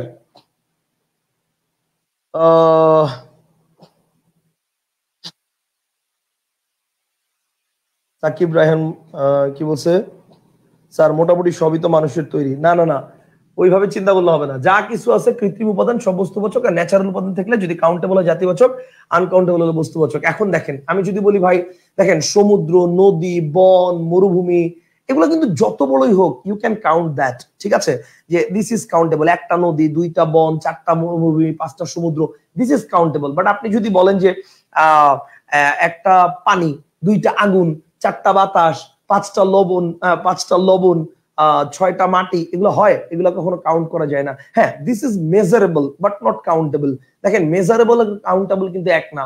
আপনি দোকানে যে বলবেন যে ভাই আমাকে 50 কেজির একটা চালের বস্তা দেন, that means that is measurable, that is not countable. আপনি কিন্তু দোকানে যে বলেন না ভাই আমাকে 1,74,572টা চাল দেন, মানে আপনি সেটা গুনে গুনে আপনি বলতে পারেন ভাই চাল তো আমরা গুনতে পারি, ভাই গুনতে পারেন আপনি, বাট আপনি কি গুনেন? আপনি কি দোকানে যে বলেন এটা যে ভাই আমাকে এই কয়টা চাল দেন, নাকি আপনি বলেন আমাকে এত কেজি চাল দেন? দ্যাট মিনস এটা পরিমাপযোগ্য, গণনাযোগ্য না। আমার কথা বুঝতে পারছেন? That is measurable. আশা করি বুঝতে পারছেন। Okay fine.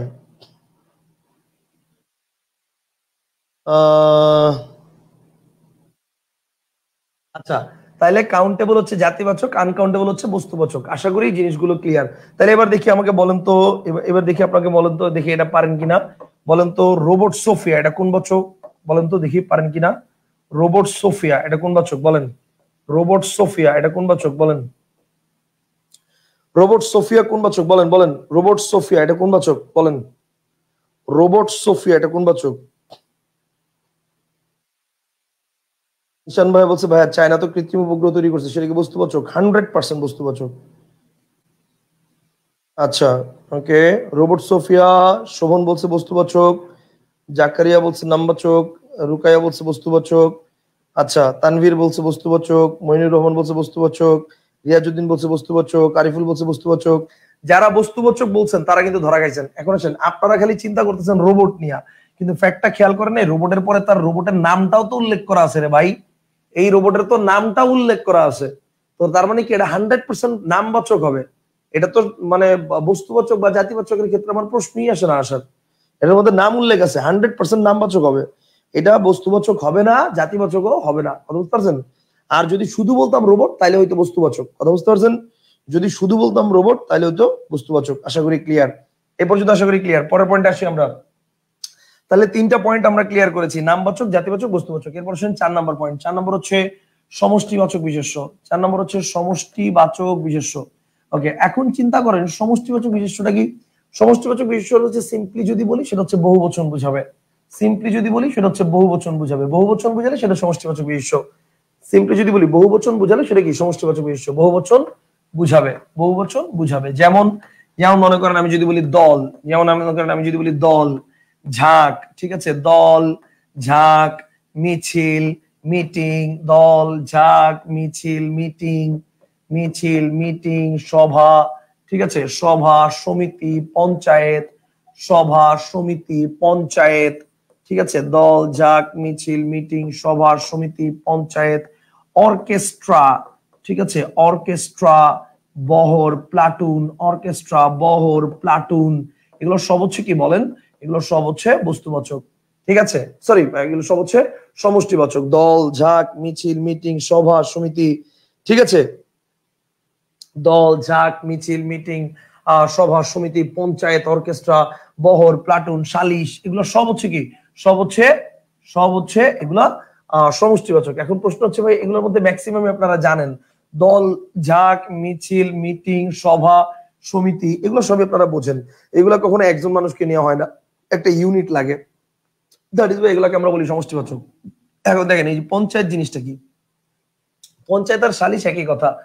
পঞ্চায়েত আর সালিশ একই কথা। পঞ্চায়েত হচ্ছে গ্রাম্য বিচার ব্যবস্থা, যেটা অর্থাৎ পঞ্চলোক এক হয়েছে, পঞ্চলোক এত হয়েছে, এটাকে বলে পঞ্চায়েত। বুঝতে পারছেন? পঞ্চযোগ এত, পঞ্চায়েত। তাহলে ব্যাপারটা হচ্ছে পঞ্চলোক এক হয়েছে, এটাকে বলা হচ্ছে পঞ্চায়েত, ঠিক আছে? তাহলে পঞ্চায়েত মানে গ্রাম্য সালিশ ব্যবস্থা। তো এটা তো আর একজন থাকে না, অনেকজন থাকে। তাহলে এরকম দেখেন, অর্কেস্ট্রা। অর্কেস্ট্রা জিনিসটা কি আমি একটু বলি। অর্কেস্ট্রা হচ্ছে এটার, অর্কেস্ট্রা একটা ইংরেজি শব্দ, এটার বাংলা হচ্ছে বাদক দল। তো বাদক দলের মধ্যে তো আর একজন থাকে না। আমি অর্কেস্ট্রা জিনিসটা আপনাকে সহজে বলি। হলিউডের মুভিগুলো যদি দেখেন কখনো, হলিউডের মুভিগুলোতে বিশেষ করে জেমস বন্ডের মুভিতে এটা থাকেই। এটা জানি না কেন এটা থাকেই জেমস বন্ডের মুভিতে। তো হলিউডের মুভিগুলোতে দেখবেন ওই যে একটা বড় হল রুমের মধ্যে একজন হচ্ছে, মানে স্টেজের মধ্যে একজন হচ্ছে, মনে করেন একটা কালো ডান্ডি এরকম করে, আর বাকিরা হচ্ছে মনে করেন, এখান দিয়ে ওই ডান্ডি অনুসারে, ঠিক আছে, ডান্ডি অনুসারে বাজাচ্ছে। ওই পুরো যে টিমটাই, পুরো টিমটাকে বলা হচ্ছে অর্কেস্ট্রা, ঠিক আছে? তো এইটা আসলে একজন হয় না, এটা পুরো টিম হয়। তো এই কারণে এটাকে বলা হচ্ছে কি, এটা হচ্ছে বাদক দল। তো বাদক দল তো এটা হচ্ছে বহুবচনবাচক শব্দ। এরপর হচ্ছে দেখেন বহর। বহর জিনিসটা কি? বহর সাধারণত ইয়ার ক্ষেত্রে ব্যবহৃত হয়। বহর সাধারণত ব্যবহৃত হয় হচ্ছে গাড়ির ক্ষেত্রে, মানে যানবাহনের ক্ষেত্রে। যেমন মন্ত্রী গাড়ি বহর নিয়ে আসতেছে, বা মন্ত্রী গাড়ি বহর নিয়ে আসতেছে, অথবা মনে করেন যে নৌবহর, গাড়ি বহর, ঠিক আছে? যেমন দেখেন, এই যে আমি যদি বলি যে বাংলাদেশের মুক্তিযুদ্ধের সময় পাকিস্তান হানাদার বাহিনীর পক্ষে আমেরিকা কি করছিল, বাংলাদেশের বিপক্ষে পাকিস্তান হানাদার বাহিনীর পক্ষে সপ্তম নৌবহর পাঠাইছিল। সপ্তম নৌবহর, বা তার মানে কি একটা যুদ্ধ জাহাজ না, অনেকগুলো যুদ্ধ জাহাজ, অনেকগুলো যুদ্ধ জাহাজ পাঠাইছিল। আমাদের ভাগ্য ভালো ছিল যে রাশিয়া আমেরিকার যুদ্ধ জাহাজগুলোকে আটকাই দিয়েছে, এবং রাশিয়া সেগুলো বাংলাদেশে বঙ্গোপসাগরে ঢুকতে দেয় নাই। যদি একবার বঙ্গোপসাগরে সেটা ঢুকে যাইতো, অর্থাৎ বাংলাদেশে যদি আমেরিকান সোলজাররা নেমে যেত বাংলাদেশের বিপক্ষে, পাকিস্তানি হানাদার বাহিনীর পক্ষে, তাহলে কি হইতো? তো ফির আজ हम उर्दू में बात करते होंगे। তাইলে আজকে আর বাংলা ব্যাকরণ পড়া লাগতো না, তাইলে আজকে আমরা উর্দু ব্যাকরণ শিখা লাগতো। তো ব্যাপারটা হচ্ছে এই জন্য কিন্তু দেখবেন যে মানে বাংলাদেশ হচ্ছে মানে কূটনীতিগত ভাবে রাশিয়াকে হচ্ছে, রাশিয়া এবং ইন্ডিয়া এই দুটাকে বলা হচ্ছে বাংলাদেশের পরম বন্ধু রাষ্ট্র। আর আমেরিকার ক্ষেত্রে বাংলাদেশ একটা মানে ডোন্ট কেয়ার একটা ভাব রাখে সবসময়। ঠিক আছে, মন চাইছে করছে, মন চাইছে করি নাই। যে জায়গায় বাংলাদেশের স্বার্থ নাই আমেরিকার সাথে, যে জায়গায় বাংলাদেশের স্বার্থ নাই সেই জায়গায় বাংলাদেশ কিন্তু খুব একটা বেশি আগায় না বা কিছু করেও না। কথা বুঝতে পারছেন? যেমন আবার মনে করেন যে রাশিয়ার সাথে ইউক্রেনের যে যুদ্ধ, সে জায়গায় কিন্তু যুদ্ধ বন্ধের যে মানে ওই স্বাক্ষর নিচ্ছিল ইউনিসেফ নাকি মানে কোন ঠিক আছে, ওরা যে বিশ্ব শান্তি যারা ছিল, ওরা যখন স্বাক্ষর নিচ্ছিল তখন কিন্তু হচ্ছে বাংলাদেশ এখানে স্বাক্ষর করে নাই, এবং সেক্ষেত্রে সেখানে কিন্তু স্বাক্ষর না করার কারণে বাংলাদেশকে অভিবাদন জানিয়েছে রাশিয়া, যে ধন্যবাদ বন্ধু, তুমি স্বাক্ষর করো নাই যুদ্ধ বন্ধের জন্য, ঠিক আছে? তো ব্যাপারটা হচ্ছে বাংলাদেশের পরম বন্ধু রাষ্ট্র এটা। আচ্ছা, অর্কেস্ট্রা জিনিসটা কি, এটা আসলে ক্লিয়ার বুঝতে পারছেন জিনিসটা, আশা করি। এবার বহর জিনিসটা কি এটা বুঝছেন। প্লাটুন জিনিসটাকে আমি বলি। প্লাটুন হচ্ছে আর্মির একটা টিম, মানে 1 থেকে 100 সংখ্যা বিশিষ্ট যে কোনো একটা টিম, এই টিমটাকে বলা হচ্ছে সর্বোচ্চ 100, 1 থেকে 100 পর্যন্ত যে কোনো একটা টিম, এই টিমটাকে বলা হচ্ছে প্লাটুন। ব্যাপারটা এরকম না যে 100 জনই থাকতে হবে। এটাকে এখানে ভাই 50, 60, 70, 80, 90, 78, 75, 85, 86, 95 যে কোনো সংখ্যা হইতে পারে। মানে যারা কোয়ালিফাইড তাদেরকে নিয়ে আলাদা আলাদা করে একটা একটা করে ব্যাচ গঠন করা হয়, এবং এই ব্যাচগুলোর আলাদা আলাদা নাম থাকে, বুঝতে পারছেন? যেমন এটা হচ্ছে মনে করেন এই ব্যাচ, এটা এই ব্যাচ, ঠিক আছে, ইগল ব্যাচ, এই প্লাটুন, ওই প্লাটুন, ইগল প্লাটুন, তারপর হচ্ছে কমান্ডো প্লাটুন, এই প্লাটুন, এই প্লাটুন, এক একটা নাম থাকে। তো ব্যাপারটা হচ্ছে এরকম যে মানে এক প্লাটুন সৈন্য পাঠাও, তার মানে কিন্তু একজন না, তার মানে একটা টিম পাঠাও। কথা বুঝতে পারছেন? তো প্লাটুন দ্বারা হচ্ছে পুরো একটা টিমকে বোঝানো হয়। তো এই কারণে এটা হচ্ছে বহুবচনবাচক শব্দ। কমিটি, এটাও কিন্তু বহুবচনবাচক শব্দ। Concept clear? ওকে, আশা করি বুঝতে পারছেন।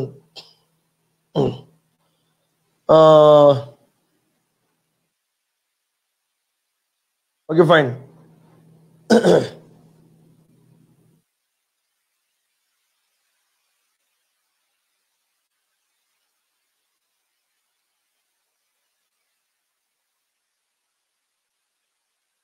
মনিরা রিয়া একটা চমৎকার কথা বলছে।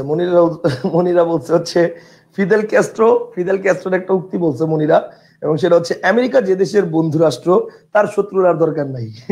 এটা সত্য। আমেরিকা যে দেশের বন্ধু তার আর শত্রুর দরকার নাই, বন্ধুই যথেষ্ট। বুঝতে পারছেন? চমৎকার একটা কথা বলছে। ওকে ফাইন, তাহলে এই পর্যন্ত কি বুঝতে পারছেন? তাহলে সমষ্টিবাচক বিষয়টা কি এটা বুঝতে পারছেন? তাহলে দল, ঝাঁক, মিছিল, মিটিং, সভা, সমিতি, পঞ্চায়েত, অর্কেস্ট্রা, বহর, প্লাটুন। আমি যদি বলি মনে করেন যে জনসভা, তার মানে কি একজন নিয়ে জনসভা হয় না, এরকম। তাহলে ব্যাপারটা হচ্ছে এরকম। তাহলে এবার আসেন 5 নাম্বার। 5 নাম্বার কি?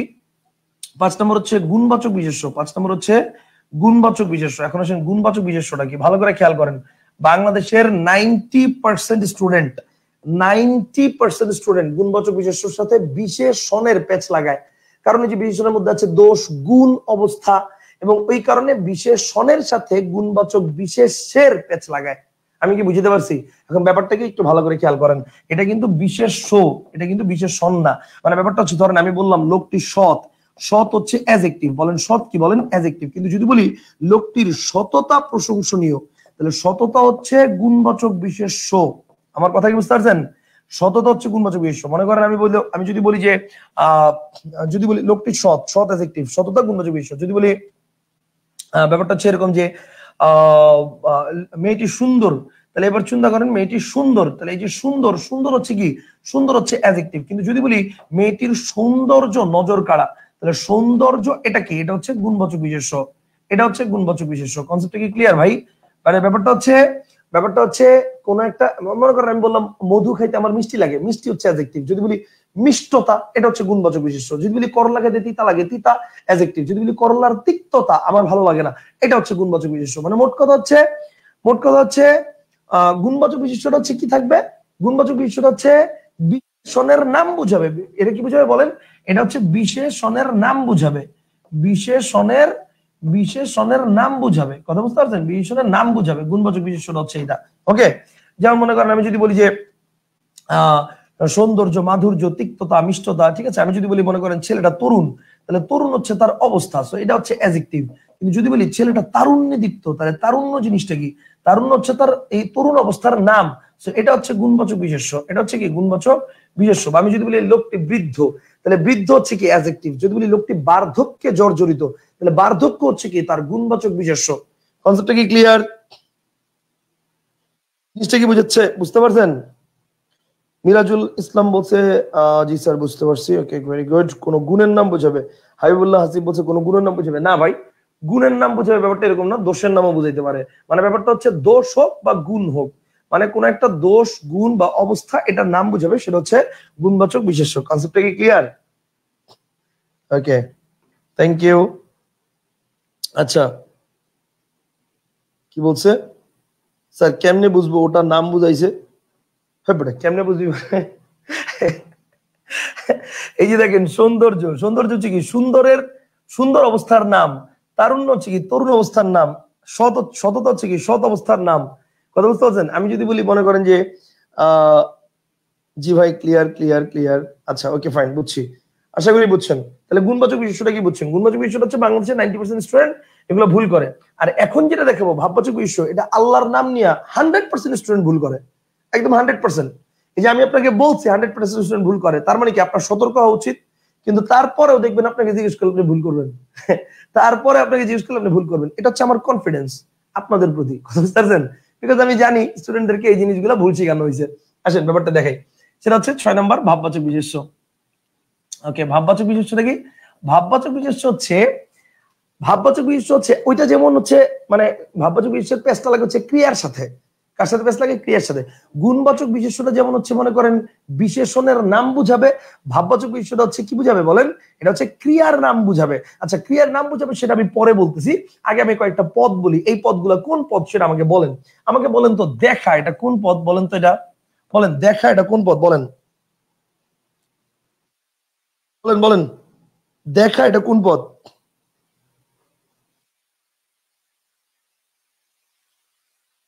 দেখা এটা কোন পদ? দেখেছো?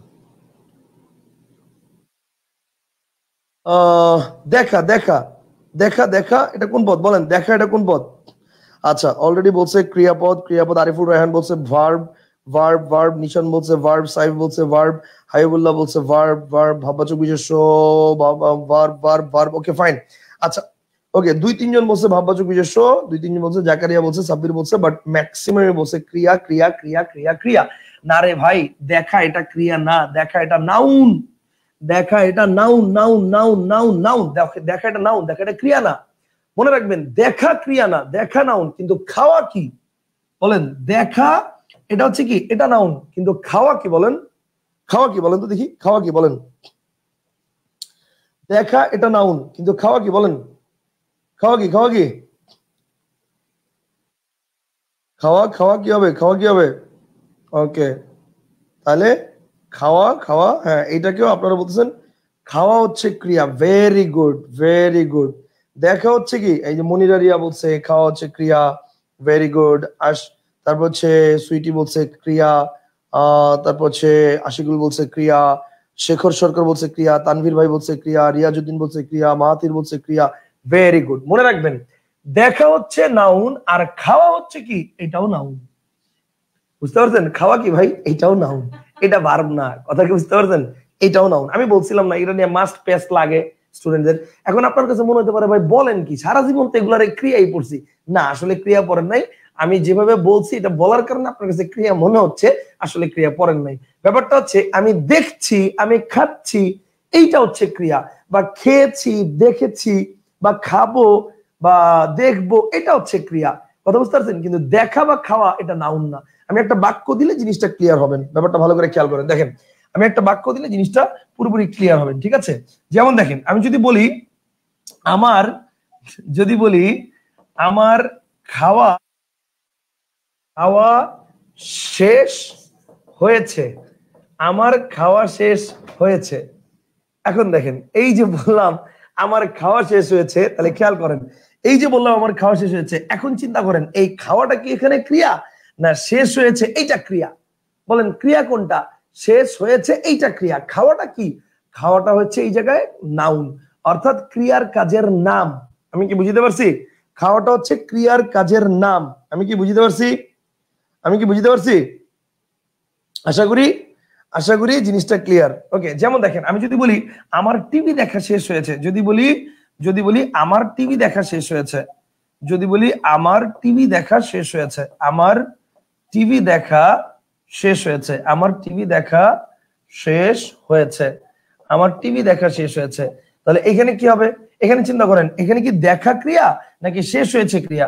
বা ধরেন হয় নাই, তাহলে দেখা ক্রিয়া না শেষ হয় নাই ক্রিয়া? শেষ হয় নাই এটা ক্রিয়া, বা শেষ হয়েছে এটা ক্রিয়া। তাহলে দেখাটা কি? দেখাটা হচ্ছে ক্রিয়ার কাজের নাম, এটা নাউন, এটা নাউন। কথা বুঝতে পারছেন? এখন ভাই তাহলে শর্টকাটে ভাই কেমনে বুঝবো, কেমনে বুঝবো এটা ভাই, কেমনে মনে রাখবো? এবার শর্টকাট ট্রিক্স শিখাই। শর্টকাট ট্রিক্স কি? শর্টকাট ট্রিক্স হচ্ছে, মনে রাখবেন, যদি দেখেন ক্রিয়ামূলের সাথে, কার সাথে ভাই? যদি দেখেন ক্রিয়ামূলের সাথে আ বা অন প্রত্যয় যুক্ত আছে, দ্যাটস ইট। এটাই হচ্ছে কি ভাববাচক বিশেষ্য। যদি দেখেন ক্রিয়ার সাথে আ বা অন প্রত্যয় যুক্ত আছে, দ্যাটস ইট, এটা হচ্ছে ভাববাচক বিশেষ্য। কনসেপ্টটা কি ক্লিয়ার? আমি যদি বলি আমি যদি বলি যে খাওয়া মানে ক্রিয়ামূলের সাথে আ বা অন প্রত্যয় যুক্ত আছে, সেটা হচ্ছে ভাববাচক বিশেষ্য। যেমন কি? যেমন মনে করেন পড়া, চলা, বলা, খাওয়া, দেখা, শোনা, ঠিক আছে? তারপর হচ্ছে মনে করেন যে দর্শন, ভোজন, গমন, শ্রবণ, স্মরণ, চলন, বলন, গমন, শয়ন, স্মরণ, ইত্যাদি ইত্যাদি ইত্যাদি। Concept clear? সিম্পল বিষয়। কনসেপ্টটা কি ক্লিয়ার? মধুর, মধুর, মাধুর্য, মধুরতা, এগুলা কোনটা কি? মধুর হচ্ছে অ্যাডজেক্টিভ, আর মাধুর্য বা মধুরতা হচ্ছে নাউন। Okay fine. স্যার যদি শুধু টিভি দেখা বসে, যদি শুধু টিভি দেখা বসে, টিভি দেখা, টিভি দেখা কি মানে? যদি বলেন যে শুধু টিভি দেখা, তো টিভি দেখা এটাও তো নাউনই হয়, ভার্ব তো হয় না। টিভি দেখা এটা ভার্ব কেমনে হয়? মনে করেন আমি যদি বলি তোমার কাজ কি, আমার কাজ টিভি দেখা, তাহলে এটা কি কাজ? কি তাহলে কি এর পরিবর্তে বসছে না? মানে এখানে আমার কাজ টিভি দেখা, তার মানে এখানে ব্যাপারটা হচ্ছে আমার কাজ টিভি দেখা। এখানে কিন্তু দেখা নাও ভার্ব না, আমার কাজ টিভি দেখা, এখানে ভার্বটা উজ্জ্ব আছে, আমার কাজ হয় টিভি দেখা। টিভি দেখাটা হচ্ছে নাউন। কথা বুঝতে পারছেন? ভালো একটা কোশ্চেন করছে একজন, যে ভাই যদি শুধু টিভি দেখা বসে, সুইটি বলছে যে ভাই যদি শুধু টিভি দেখা বসে তাহলে এটা কি হবে? ওকে, যদি শুধু টিভি দেখা বসে তাহলে কিন্তু সেটা ভার্ব হবে না, সেটা হবে হচ্ছে নাউন, সেটাও নাউন, কারণ সেখানে ভার্বটা উজ্জ্ব আছে। যেমন মনে করেন আমি যদি বলি তোমার কাজ কি, হ্যাঁ তুমি বললা টিভি দেখা, তো এখানে কি টিভি দেখা না ভার্ব না, এখানে টিভি দেখা এটাও নাউন, কারণ এটা কিন্তু তোমার কাজ কি কি এর পরিবর্তে বসছে। কথা বুঝতে পারছেন? এটাও নাউন। কথা বুঝতে পারছেন? ওকে, তাহলে আশা করি পুরোটা ক্লিয়ার, আশা করি পুরোটা ক্লিয়ার। পুরোটা কি বুঝছেন?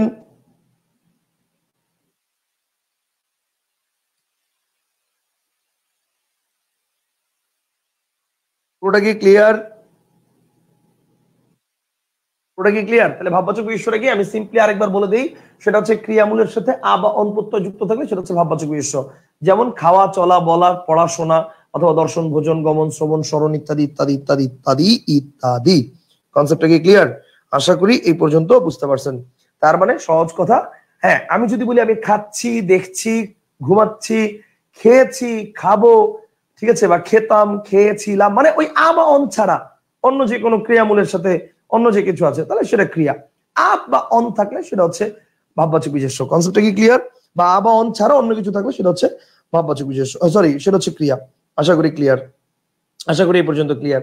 তাইলে নাউন নিয়ে আমাদের যত কিছু কোশ্চেন ছিল আমরা আশা করি এই পর্যন্ত পুরোপুরি ডিটেইলস আলোচনা আশা করি বুঝে গেছি। পুরোপুরি কি ক্লিয়ার? আই বুঝছেন?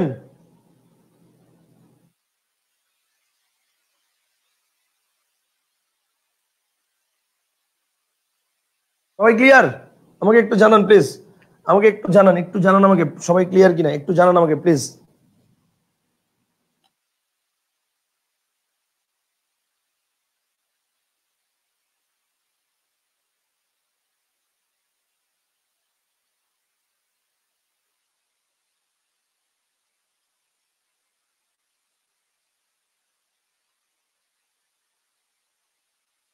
আচ্ছা, মিরাজুল ইসলাম বলছে ভাইয়া আমি আমার জীবনে স্কুল লাইফে ব্যাকরণ বুঝে এমসিকিউ দাগাই নাই, বিরোচন এন্ড রিটেন পার্ট দিয়ে পাস করছি। স্যার এই ফার্স্ট শিখতেছি, ভালোই লাগতেছে। ওকে, ছোটবেলায় আপনি টিচার থাকলে এই প্যারা খাওয়া লাগতো না। আচ্ছা ব্যাপার না, শুনেন এখন যে শিখতেছেন এটা হচ্ছে ফ্যাক্ট, পুরোপুরি ক্লিয়ার হচ্ছে, এটা হচ্ছে ফ্যাক্ট, বুঝতে পারছেন? আচ্ছা, ওকে, তাহলে আশা করি এই পর্যন্ত আমাদের ক্লিয়ার।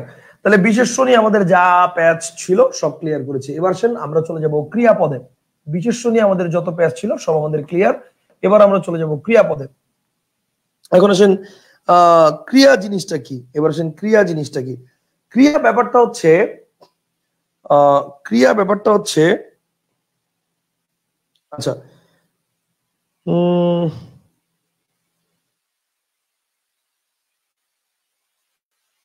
শাহরিয়ার সৈকত বলছে স্কুল লাইফে যেটা শুনতে ভালো লাগতো ওইটাই দাগায় চলে আসতাম। ভাই আমিও কিন্তু এরকম ছিল আপনার মতো, যেটা এটা পড়ে ভালো লাগতেছে আমার ওইটাই উত্তর, ঠিক আছে, এটা শুনে ভালো লাগতেছে আমার এটাই উত্তর, আমি এইভাবে দাগাইতাম।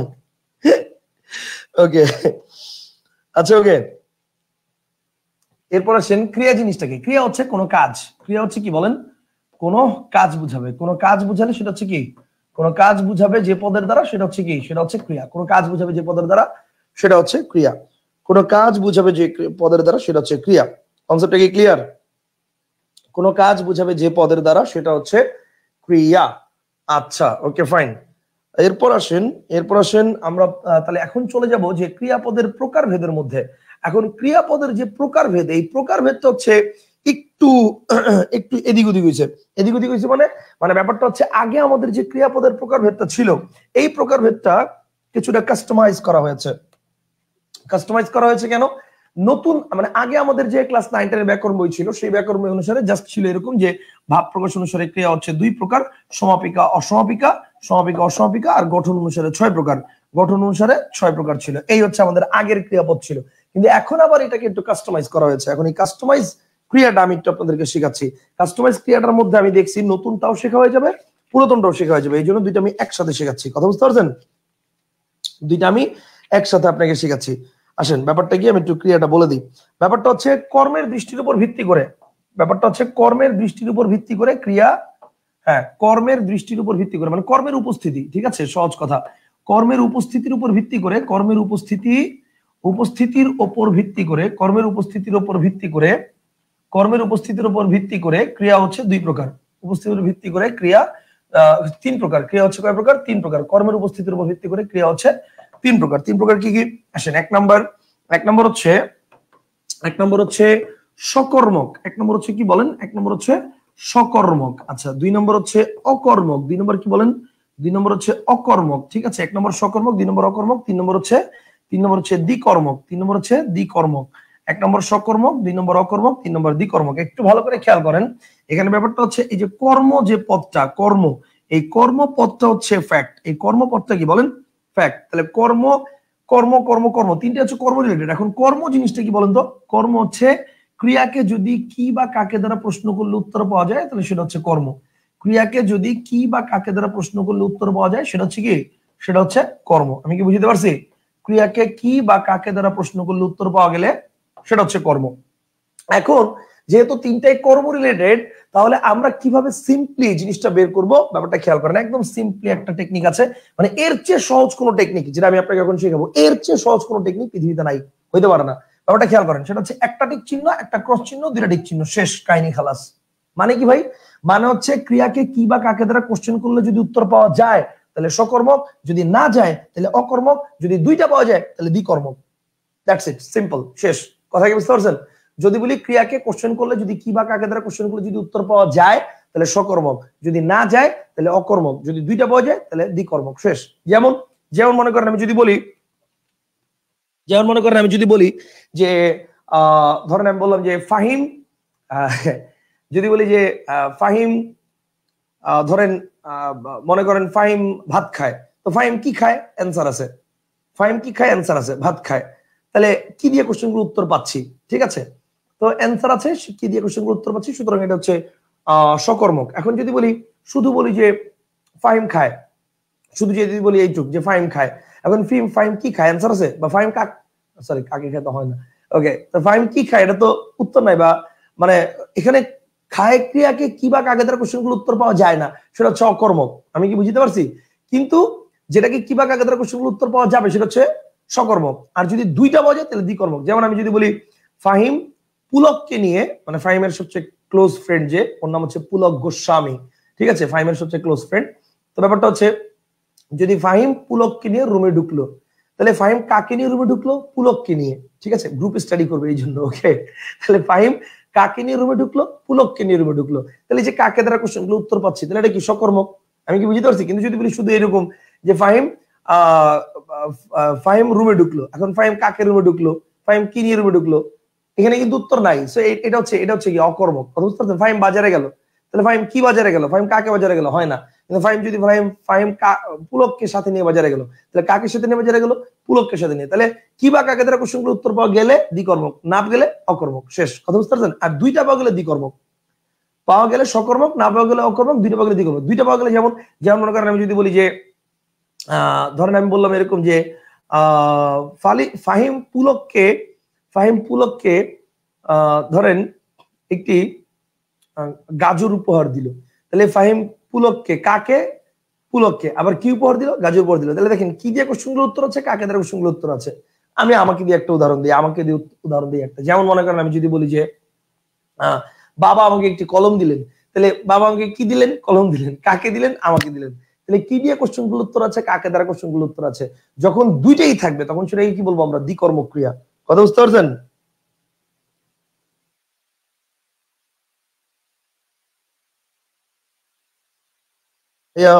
শেখর ভাই বলছে ভাইয়া বিশেষণ সর্বনাম কি পরে পড়াবেন? হ্যাঁ, বিশেষণ সর্বনাম নেক্সট ক্লাসে পড়বো, আজকে না, ওটা আমরা নেক্সট ক্লাসে পড়বো। কথা বুঝতে পারছেন?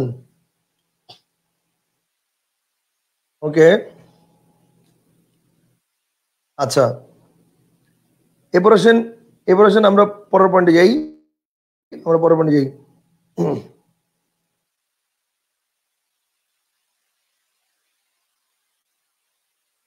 ক্লিয়ার? দ্বিকর্মকটা বলেন। যে দ্বিকর্মক, ধরেন ছেলেটি মাকে চিঠি লিখছে, কি লিখছে? চিঠি লিখছে। কাকে লিখছে? মাকে লিখছে। মানে কি দিয়ে কোশ্চেনগুলো উত্তর আছে, কাকে দ্বারা কোশ্চেনগুলো উত্তর আছে, এটা হচ্ছে দ্বিকর্মক। কনসেপ্টটা কি ক্লিয়ার? এস ফাহাদ ভাই বলছে ভাই, এস এ ফাহাদ ভাই বলছে কখন যে ক্লাস হয় কিছুই বুঝি না। ধন্যবাদ ভাই। কারণ আমি বলে দিচ্ছি যে ক্লাস 9টায় হয়। আমি পোস্ট করছি, সকালেও পোস্ট করছি, মানে গতকালকেও পোস্ট করছি, আজকেও সকালবেলা মানে সন্ধ্যার সময় যখন পরীক্ষার নোটিশের ঘোষণা দিই তখনও পোস্ট করছি, তখন পোস্ট করেও বলছি, এবং এর একদিন ক্লাসের মধ্যেও বলছি। তারপরেও যদি না জানেন তাহলে আসলে কেমনে বুঝবো? হ্যাঁ, এখন যদি আপনি নতুন জয়েন করে থাকেন তাহলে হয়তো জানতে নাও পারেন। সেক্ষেত্রে আমাদের ক্লাস হয় হচ্ছে প্রতি সোম, মঙ্গল, বুধ, বৃহস্পতি, এই 4 দিনের মধ্যে যে কোনো 3 দিন। ঠিক আছে? সোম, মঙ্গল, বুধ, বৃহস্পতি, এই 4 দিনের মধ্যে যে কোনো 3 দিন। সাধারণত সোমবার হয়, মঙ্গলবারেও হয়, কোনো কারণে মঙ্গলবারে নাও হইতে পারে যদি আমি মানে বুধবারে কোথাও যাই, সেক্ষেত্রে মঙ্গলবারে হয় না। যেমন আগামীকালকে ক্লাস নিব না, বুধবারে আপনাদের ক্লাস নিব, কালকে নিব না, বুধবার নিব, বুধ বৃহস্পতি 2 দিন নিব। ঠিক আছে? সোম, বুধ, বৃহস্পতি, সাধারণত এই 3 দিনই আমাদের ক্লাস হয়, সোম, বুধ, বৃহস্পতি। ওকে, ফাইন। ভাইয়া বিরোচন পার্ট কি নিউ পড়া দিবেন না? হ্যাঁ, নিউ পড়া দিব। আমি অলরেডি বিরোচন পার্টের নিউ পার্টের কোশ্চেনও রেডি করে রাখছি, আজকে টাইপ করে রাখছি, নিউ পার্টের কোশ্চেনও রেডি করে রাখছি। বুঝতে পারছেন? আমি আজকে ক্লাসের পরেই আপনাদের আবার পরীক্ষার জন্য নিউ পার্টের পড়া দিয়ে দিব। বুঝতে পারছেন? আচ্ছা, অকর্মকটা আবার বলেন। মুনতাসির আরাফাত বলছে। মুনতাসির ভাই, এই যে আপনাকে ধরেন আমি বললাম যে অকর্মক হচ্ছে, মনে করেন আমি বললাম যে মুনতাসির বাজারে গেল, তাহলে মুনতাসির কি বাজারে গেল, মুনতাসির কাকে বাজারে গেল, কি বা কাকে দ্বারা কোশ্চেনগুলোর উত্তর পাচ্ছেন? পাচ্ছেন না, সো এটা কর্মক, শেষ। বুঝতে পারছেন? হ্যাঁ, মুজাহিদ হাসান বলছে ক্লিয়ার। ভাইয়া প্রকৃতিবত্তায় ক্লাস নেবেন না? রুটিনে প্রকৃতিবত্তা দেখলাম না তো। ধুর ভাই, আপনারা আসলে রুটিনই বুঝেন না। আমি যেটা দিছি এটা হচ্ছে দিছি আপাতত নেক্সট কয়েকদিন আমাদের ক্লাস এই রুটিন অনুযায়ী হবে, তারপরে আবার রুটিন আপডেট করে দিব। ওখানে কি সব টপিক আছে? পুরুষ স্ত্রীবাচক শব্দ আছে, অনুসর্গ আছে, প্রকৃতিবত্তায় আছে, তারপরে জ্যোতিবাচক চিহ্ন আছে, সংখ্যাবাচক শব্দ আছে, এগুলো কি নিব না? সবই নিব। প্রয়োগ অপ্রয়োগ আছে, এগুলো তো বাকি আছে, নিব, সবই নিব। কিন্তু আপাতত আমাদের নেক্সট কয়েকদিনের ক্লাসের শিডিউলটা হচ্ছে এইটা। কথা বুঝতে পারছেন? ওকে, ফাইন। যে শিডিউলটা আমি অলরেডি আপলোড করেছি গ্রুপে।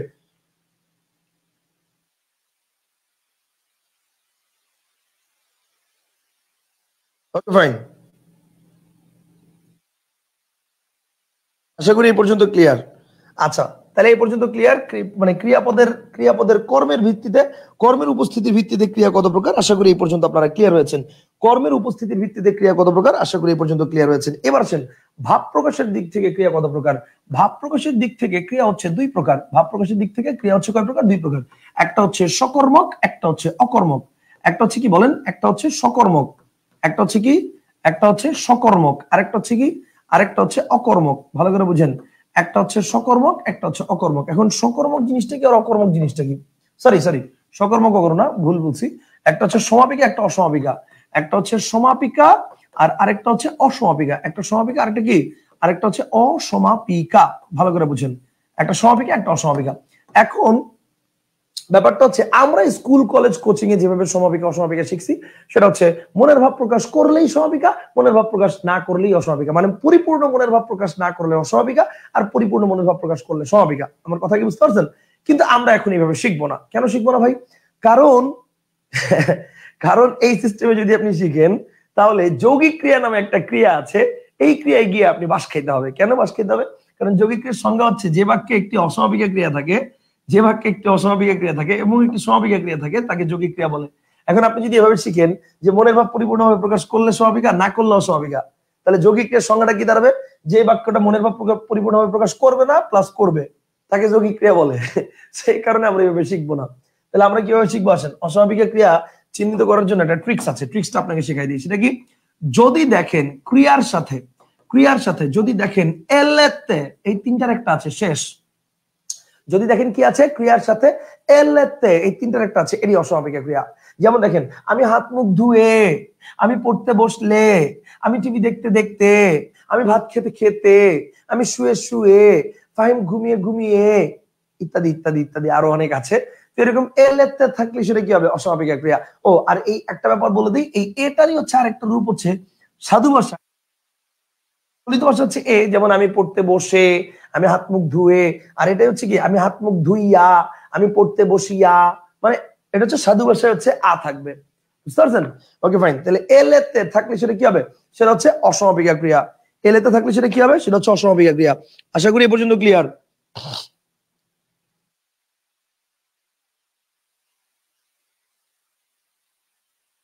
পর্যন্ত ক্লিয়ার?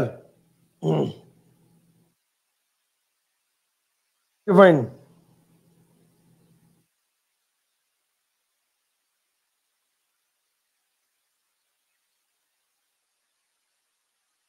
তাহলে ব্যাপারটা কি দেখেন, ব্যাপারটা হচ্ছে সমাপিকা আর অসমাপিকা জিনিসটা কি দেখেন। সমাপিকা আর অসমাপিকা ব্যাপারটা হচ্ছে ক্রিয়ার সাথে যদি দেখি এল এতে এই তিনটা আছে, তাহলে সেটা হচ্ছে কি, সেটা হচ্ছে অসমাপিকা ক্রিয়া। Concept clear? এল এতে থাকলে অসমাপিকা। যেমন আমি হাত মুখ ধুয়ে, আমি পড়তে বসলে, আমি ভাত খেতে খেতে, আমি টিভি দেখতে দেখতে, আমি আমি হাঁটতে হাঁটতে, ইত্যাদি ইত্যাদি। Concept clear? ওকে ফাইন, তাহলে এই পর্যন্ত ক্লিয়ার। কিন্তু এখন কিন্তু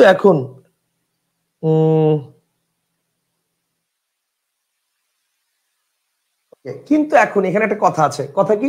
কথা হচ্ছে মনে রাখতে হবে সেটা হচ্ছে ক্রিয়াপদটি যদি বাক্যের শেষ পদ হয়, ক্রিয়াপদটি যদি বাক্যের শেষ পদ হয়, যদি বাক্যের শেষ পদ হয়, ক্রিয়াপদটি যদি বাক্যের শেষ পদ হয় তাহলে ক্রিয়াপদটি যদি বাক্যের শেষ পদ হয় তাহলে এ যুক্ত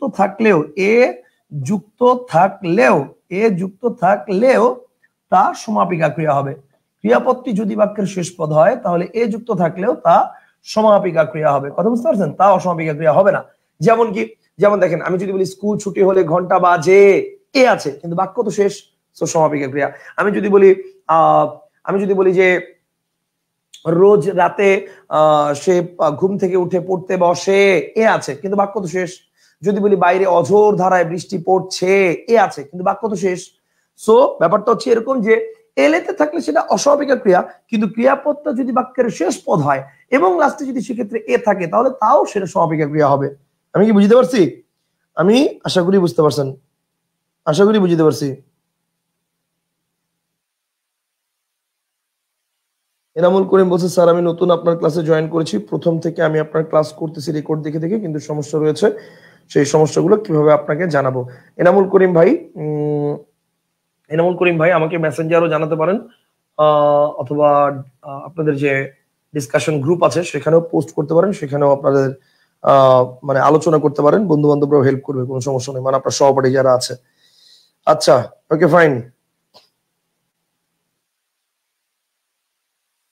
জাকারিয়া আদনান জীবন বলছে, আমার আব্বু আপনার কথা শুনে আমার পাশে বসে ক্লাস করতেছে। ভাই আসসালামু আলাইকুম ভাই, ভালো আছেন? সরি, আসসালামু আলাইকুম আঙ্কেল, ভালো আছেন? আসলে আঙ্কেল ওই বাপ বেটা ভাই ভাই তো, মুসলমান এক মুসলমান আরেক মুসলমানের ভাই, সেই হিসেবে বাপ বেটা ভাই ভাই, সেই হিসেবে আপনি আর আমিও ভাই, আমার বাপ আর আমিও ভাই, তো সেই হিসেবে আসলে আমি আপনাকে ভুলে ভাই বলে ফেলছি। আসলে কিছু মনে করার দরকার নেই আঙ্কেল, সরি মনে করার দরকার নেই ভাই বা আঙ্কেল, যাই বলি না কেন, হোয়াট এভার। তো ব্যাপারটা হচ্ছে আঙ্কেল এনজয় করেন, ঠিক আছে? ক্লাস এনজয় করতে হবে, আশা করি আপনিও এনজয় করতেছেন, আশা করি জাকারিয়া আদনান জীবন সেও এনজয় করতেছে। Thank you. ওকে, আসেন ক্লাস করি। Okay fine. এবার দেখেন, জাকারিয়া আদনান জীবন বলছে, ভাইয়া আমি মেয়ে, এটা আমার আইডি না। আরে ভাই, আপনার নাম জাকারিয়া আদনান জীবন, এখন আমি কেমনে জানবো আপনি মেয়ে না ছেলে? আমি তো কনফার্ম এটা ভেবে নিছি যে এটা ছেলে আইডি।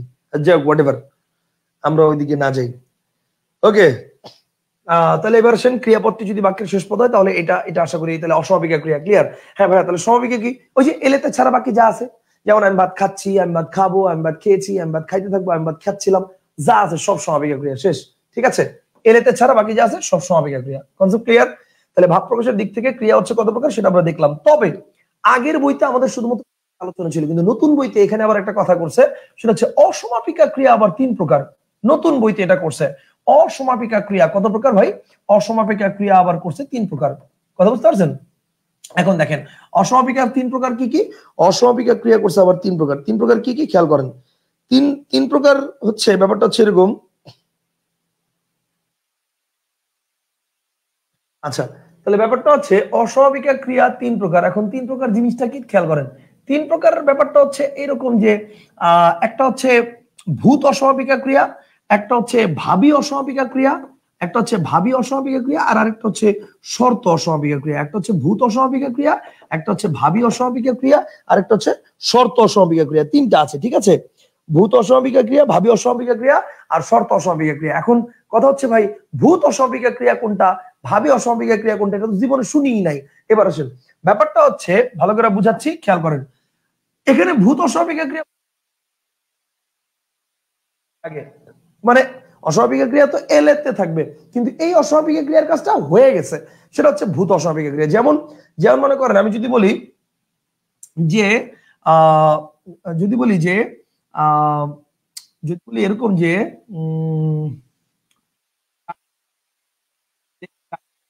করতে গান করতে করতে গান করতে করতে সে ঘুমিয়ে পড়েছে, সে ঘুমিয়ে পড়েছে, গান করতে করতে সে ঘুমিয়ে পড়েছে। না, গান করতে করতে জিনিসটা ভালো লাগে না, সরি, গান শুনতে শুনতে লিখি। গান করতে করতে কেউ ঘুমায় না, গান শুনতে শুনতে ঘুমায় যায়। ওকে, তাহলে গান শুনতে শুনতে, গান শুনতে শুনতে সে ঘুমিয়ে পড়েছে। তাহলে এই যে বললাম গান শুনতে শুনতে সে ঘুমিয়ে পড়েছে, এবার দেখেন ভাই শুনতে শুনতে, তাহলে ব্যাপারটা কি অস্বাভাবিক ক্রিয়া না? এতে আছে, কিন্তু এই যে ঘুমিয়ে পড়েছে তার মানে তার ঘুমিয়ে পড়েছে যেহেতু, তার মানে তার এই অস্বাভাবিক ক্রিয়ার কাজটা কিন্তু শেষ। কথা বুঝতে পারছেন? আর ভাবি অস্বাভাবিক ক্রিয়া হচ্ছে যেটা এখনো হয় নাই সে করবে, শিখে নাই এখনো পর্যন্ত, অস্বাভাবিক ক্রিয়াটা হয় নাই, হবে। যেমন আমি যদি বলি গান শিখতে, যদি বলি গান শিখতে সে, গান শিখতে সে, গান শিখতে সে কোচিং এ ভর্তি হবে, গান শিখতে সে কোচিং এ ভর্তি হবে, গান শিখতে সে কোচিং এ ভর্তি হবে। তাহলে এই যে দেখেন গান শিখতে সে কোচিং এ ভর্তি হবে, তার মানে ভর্তি হয় নাই এখনো, হবে, মানে ফিউচারে হবে। বুঝছেন? ওই যে এই জন্য বলা হয় দেখবেন যে মানে ভাবি জামাই, ভাবি জামাই মানে কি, মানে হবু জামাই, এখনো হয় নাই, হবে। বুঝতে পারছেন? ভাবি জামাই মানে কি, মানে হয় নাই এখনো। ভাবি জামাই মানে কিন্তু ভাবির জামাই না, ভাবি ভাবি জামাই মানে হচ্ছে ভাবির জামাই না, ভাবি জামাই মানে হবু জামাই। কনসেপ্টটা কি ক্লিয়ার? আচ্ছা,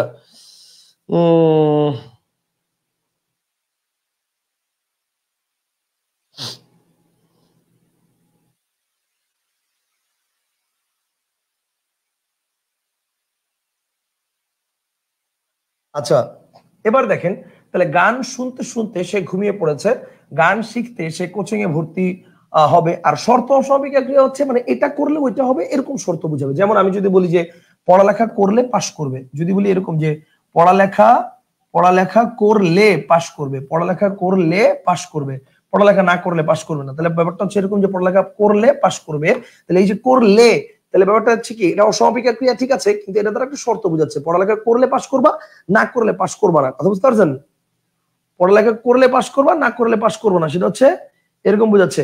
এই এক মিনিট, এক মিনিট, আমার আমার ল্যাপটপে চার্জার নাই, মানে চার্জ নেই, যে কোনো সময় অফ হয়ে যাবে, দাঁড়ান এক মিনিট, ওয়েট ওয়েট, চার্জে লাগাইনি, চার্জে দিয়ে নি। আল্লাহ, আমি তো খেয়ালই করিনি আগে, মাত্র নোটিফিকেশন দেখলাম।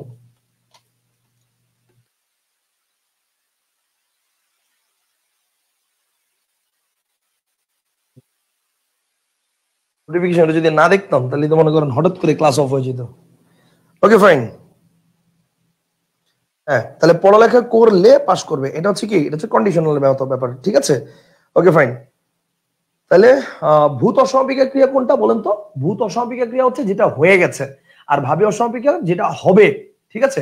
যেমন আমি যদি বলি যে গোসল করে সে মনে করেন যে পড়তে বসেছে, ঠিক আছে? তো গোসল করে পড়তে বসেছে, ঠিক আছে? তাহলে গোসল করে পড়তে বসেছে, তাহলে যেহেতু সে পড়তে বসেছে তার মানে কি তার গোসল করার কাজটা শেষ।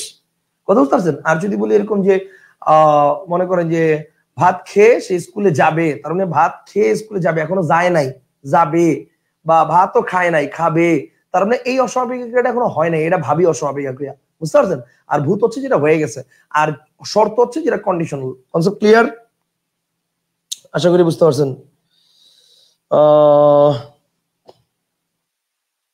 জাহিদ হাসান বলছে ভাইয়া উপন্যাস, নাটক, গল্প, হ্যাঁ হ্যাঁ, ওকে ফাইন। আচ্ছা, একজন প্রশ্ন করছে ভাইয়া কোচিং বানানে কি উয়া হয় না? উত্তর হচ্ছে কেন হবে ভাইয়া, আপনাদেরকে যখন আমি ইয়া পড়াইছি, ওই যে উম আর অনুস্বরের নিয়ম পড়াইছি, তখন বলছিলাম না উম আর অনুস্বরের মধ্যে সবসময় সেটা কি হবে, সেটা হচ্ছে এই ইয়া হবে, ওটা কি বলে, অনুস্বর হবে। উম আর অনুস্বরের মধ্যে সবসময় কি হবে, সেটা হচ্ছে অনুস্বর হবে। হ্যাঁ, যদি তার সাথে আকার রসিকার দীর্ঘ থাকে তখন সেটা উম হবে। এখানে কি আকার রসিকার দীর্ঘ আছে? নাই তো, তাহলে কেন উম হবে? বুঝতে পারছেন?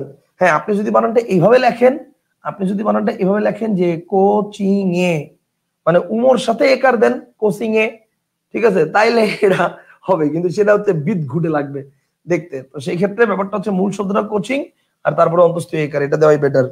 ওকে ফাইন, আশা করি ক্লিয়ার, আশা করি এই পর্যন্ত ক্লিয়ার আছেন। তাহলে ভূত অসমাপিকা, ভাবী অসমাপিকা, শর্ত অসমাপিকা ক্লিয়ার। এবার আসেন যৌগিক ক্রিয়া, এবার আসেন তাহলে আমাদের বাকি যেটুকু বাকি ছিল গঠন অনুসারে ক্রিয়া। গঠন অনুসারে ক্রিয়া এটা হচ্ছে আবার মনে করেন গঠনগত দিক থেকে হচ্ছে 5 প্রকার, নতুন বই অনুসারে গঠনগত দিক থেকে 5 প্রকার। গঠন অনুসারে ক্রিয়া কত প্রকার? গঠন অনুসারে ক্রিয়া করতে হচ্ছে 5 প্রকার। 5 প্রকার কি কি? 1 নম্বর করতে হচ্ছে সরল ক্রিয়া। 1 নম্বর কি করছে ভাই?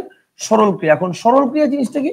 সিম্পল, একদম সরল ক্রিয়া জিনিসটা কি? মানে একটি মাত্র পদ দিয়ে যে ক্রিয়া গঠিত হয় সেটা সরল ক্রিয়া। যেমন সে খেলছে, সে খাচ্ছে, সে ঘুমাচ্ছে, বৃষ্টি পড়ছে, আমি স্কুলে যাব, মানে একটি মাত্র ক্রিয়া। এখানে কোনো ঝামেলা নাই, কোনো পেস নাই, ঝামেলা নাই, একটা মাত্র ক্রিয়া, সরল ক্রিয়া, শেষ। ঠিক আছে, সরল ক্রিয়া কি? একটি মাত্র ক্রিয়া, একটি মাত্র ক্রিয়া, একটি মাত্র ক্রিয়া, এবং সেটা নিয়ে কোনো ঝামেলা নাই, এবং সেটা হচ্ছে কি? সেটা হচ্ছে সরল ক্রিয়া। ঠিক আছে, সে খাচ্ছে, সে ঘুমাচ্ছে, ওকে, সে খাচ্ছে, সে ঘুমাচ্ছে, বৃষ্টি পড়ছে, ওকে, বৃষ্টি পড়ছে, ইত্যাদি ইত্যাদি ইত্যাদি, বৃষ্টি পড়ছে, ইত্যাদি ইত্যাদি, এগুলো সব হচ্ছে কি? এগুলো সব হচ্ছে সরল ক্রিয়া। 2 নম্বর কি? 2 নম্বর হচ্ছে প্রযোজক ক্রিয়া। এখন আসেন প্রযোজক ক্রিয়া জিনিসটা কি? আচ্ছা, প্রযোজক ক্রিয়ার ব্যাপারটা হচ্ছে, প্রযোজক ক্রিয়ার ব্যাপারটা হচ্ছে যখন মনে করেন নিজে না করে অন্যকে দিয়ে করাবে। তার মানে ব্যাপারটা হচ্ছে অনেকটা এরকম যে ডিরেক্টরের কাজ। ঠিক আছে, ডিরেক্টরের কাজ, ডিরেক্টরের কাজ। এখন ডিরেক্টরের কাজটা কি বলেন তো? ডিরেক্টর কিন্তু নিজে অ্যাক্টিং করে না, সে অন্যকে মানে অ্যাক্টিং করার জন্য অনুপ্রেরণা দেয়, সে কাজটা করায়, তুই এরকম এরকম এরকম করে ডায়লগ বল, বা এরকম এরকম এরকম করে অ্যাক্টিং কর। তাহলে ডিরেক্টর হচ্ছে কাজটা করায়, ডিরেক্টর নিজে করে না। তাহলে ব্যাপারটা হচ্ছে এরকম, দেখেন আমি যদি বলি মা শিশুকে চাঁদ দেখায়, তাহলে এই যে দেখেন মা শিশুকে চাঁদ দেখায়, তাহলে এই যে বললাম মা শিশুকে চাঁদ দেখায়, চাঁদ দেখায়, তাহলে এই যে বললাম মা শিশুকে চাঁদ দেখায়, তাহলে এখানে দেখেন এই যে দেখায়, এটা হচ্ছে কি? এটা হচ্ছে প্রযোজক ক্রিয়া। দেখায় হচ্ছে কি বলেন? প্রযোজক ক্রিয়া। কনসেপ্টটা ক্লিয়ার? কেন? কারণ মা নিজে দেখতেছে না, শিশুকে দেখাচ্ছে। এরকম আমি যদি বলি যে আমি যদি বলি এরকম যে সাপুড়ে সাপ খেলায়, তাহলে সাপুড়ে নিজে খেলে না, সাপুড়ে সাপকে দিয়ে খেলায়, তাহলে সাপুড়ে সাপ খেলায়, তাহলে সাপুড়ে নিজে খেলে না, সাপকে দিয়ে খেলায়, তাহলে এটা কি হবে? এগুলো হচ্ছে প্রযোজক ক্রিয়া। কনসেপ্টটা কি ক্লিয়ার? নিজে না খেলে অন্যকে দিয়ে করাচ্ছে কাজটা। ওকে, সাপুড়ে সাপ খেলায়, বা শিক্ষক ছাত্রকে পড়ায়, এরকম। ঠিক আছে, ওকে ফাইন। এরপর আসেন যৌগিক ক্রিয়া। যৌগিক ক্রিয়া জিনিসটা কি? ওকে, যৌগিক ক্রিয়ার ব্যাপারটা হচ্ছে এরকম যে যৌগিক ক্রিয়ার ব্যাপারটা হচ্ছে এরকম যে যৌগিক ক্রিয়া, ওকে, যৌগিক ক্রিয়ার ব্যাপারটা হচ্ছে এরকম সিম্পলি। এটার ব্যাপারটা হচ্ছে আমি একদম বইয়ের মধ্যে নতুন ভাবে যেটা দেওয়া আছে আমি সেটা বলি, তারপর আমি বুঝাই দিচ্ছি। একটি সমাপিকা ও একটি অসমাপিকা ক্রিয়া। আমি একদম প্রথমেই বলছিলাম যৌগিক ক্রিয়া জিনিসটা কি। ওই যে একটা সমাপিকা এবং একটা অসমাপিকা ক্রিয়া থাকবে, সেটা হচ্ছে যৌগিক ক্রিয়া। বলেন একটা সমাপিকা বা প্রথমে একটা ধরনের অসমাপিকা, প্রথমে হচ্ছে একটা অসমাপিকা থাকবে এবং পরে হচ্ছে কি থাকবে? পরে হচ্ছে একটা সমাপিকা থাকবে, সেটা হচ্ছে যৌগিক ক্রিয়া। একটা অসমাপিকা, একটা সমাপিকা। যেমন যেমন দেখেন আমি যদি বলি এরকম যে আমি আমি টিভি দেখতে দেখতে ভাত খাচ্ছি, আমি টিভি দেখতে দেখতে, আমি টিভি দেখতে দেখতে দেখতে দেখতে ভাত খাচ্ছি। তাহলে এই যে বললাম আমি টিভি দেখতে দেখতে ভাত খাচ্ছি, তাহলে ভাই দেখতে দেখতে অসমাপিকা ক্রিয়া, ভাত খাচ্ছি কি? সমাপিকা ক্রিয়া। কথা বুঝতে পারছেন? আমি যদি বলি আমি ঘুম থেকে উঠে পড়তে বসলাম, তাহলে ঘুম থেকে উঠে অসমাপিকা ক্রিয়া, পড়তে বসলাম সমাপিকা ক্রিয়া। মানে মোট কথা হচ্ছে একটা অসমাপিকা ক্রিয়া, একটা সমাপিকা ক্রিয়া থাকবে, সেটা হচ্ছে কি? সেটা হচ্ছে যৌগিক ক্রিয়া। কনসেপ্টটা কি ক্লিয়ার? এইটুকু কি বুঝছেন? একটা অসমাপিকা থাকবে, একটা সমাপিকা থাকবে, সেটা হচ্ছে যৌগিক ক্রিয়া। এ পর্যন্ত ক্লিয়ার? বুঝছেন ব্যাপারটা? ওকে ফাইন। তাহলে এটা গেল 3 নাম্বার। এটা কি? এটা হচ্ছে গেল 3 নাম্বার। এটা গেল 3 নাম্বার। এরপর 4 নাম্বার। 4 নাম্বার কি? 4 নাম্বার হচ্ছে নাম ক্রিয়া। 4 নাম্বার হচ্ছে নাম ক্রিয়া। নাম ক্রিয়া জিনিসটা কি? নাম ক্রিয়া ব্যাপারটা হচ্ছে এরকম, এটা আপনারা ধাতুর মধ্যে শিখবেন আরো ভালোভাবে, তারপরে এখানে বুঝাই দিচ্ছি। ব্যাপারটা হচ্ছে এরকম যে যদি দেখেন যে অনুবিবি কি থাকবে ভাই? অনুবিবি, অনুবিবি মানে কি? মানে ব্যাপারটা হচ্ছে এরকম যে অনুকার অব্যয়, বিশেষ্য, বিশেষণ। এটা হচ্ছে নাউন, এটা হচ্ছে অ্যাডজেক্টিভ। ঠিক আছে, এটা অ্যাডজেক্টিভ আর এটা হচ্ছে অনুকার অব্যয়। এটা হচ্ছে কি বলেন? অনুকার অব্যয়। অনুকার অব্যয় মানে কি? অনুকার অব্যয় মানে যে কোনো ধরনের সাউন্ড, যে কোনো ধরনের সাউন্ড।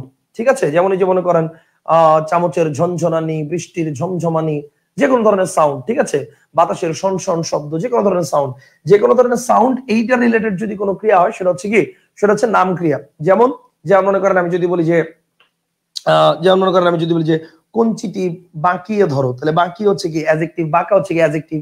তাহলে বাঁকার সাথে আ প্রত্যয় যুক্ত করছে, মানে এগুলোর সাথে আ থাকবে, এগুলোর সাথে আ যুক্ত থাকবে। ঠিক আছে, এগুলোর সাথে আ যুক্ত থাকবে। যেমন বাঁকা, তাহলে বাঁক যোগা বাঁকা। ঠিক আছে, এরকম।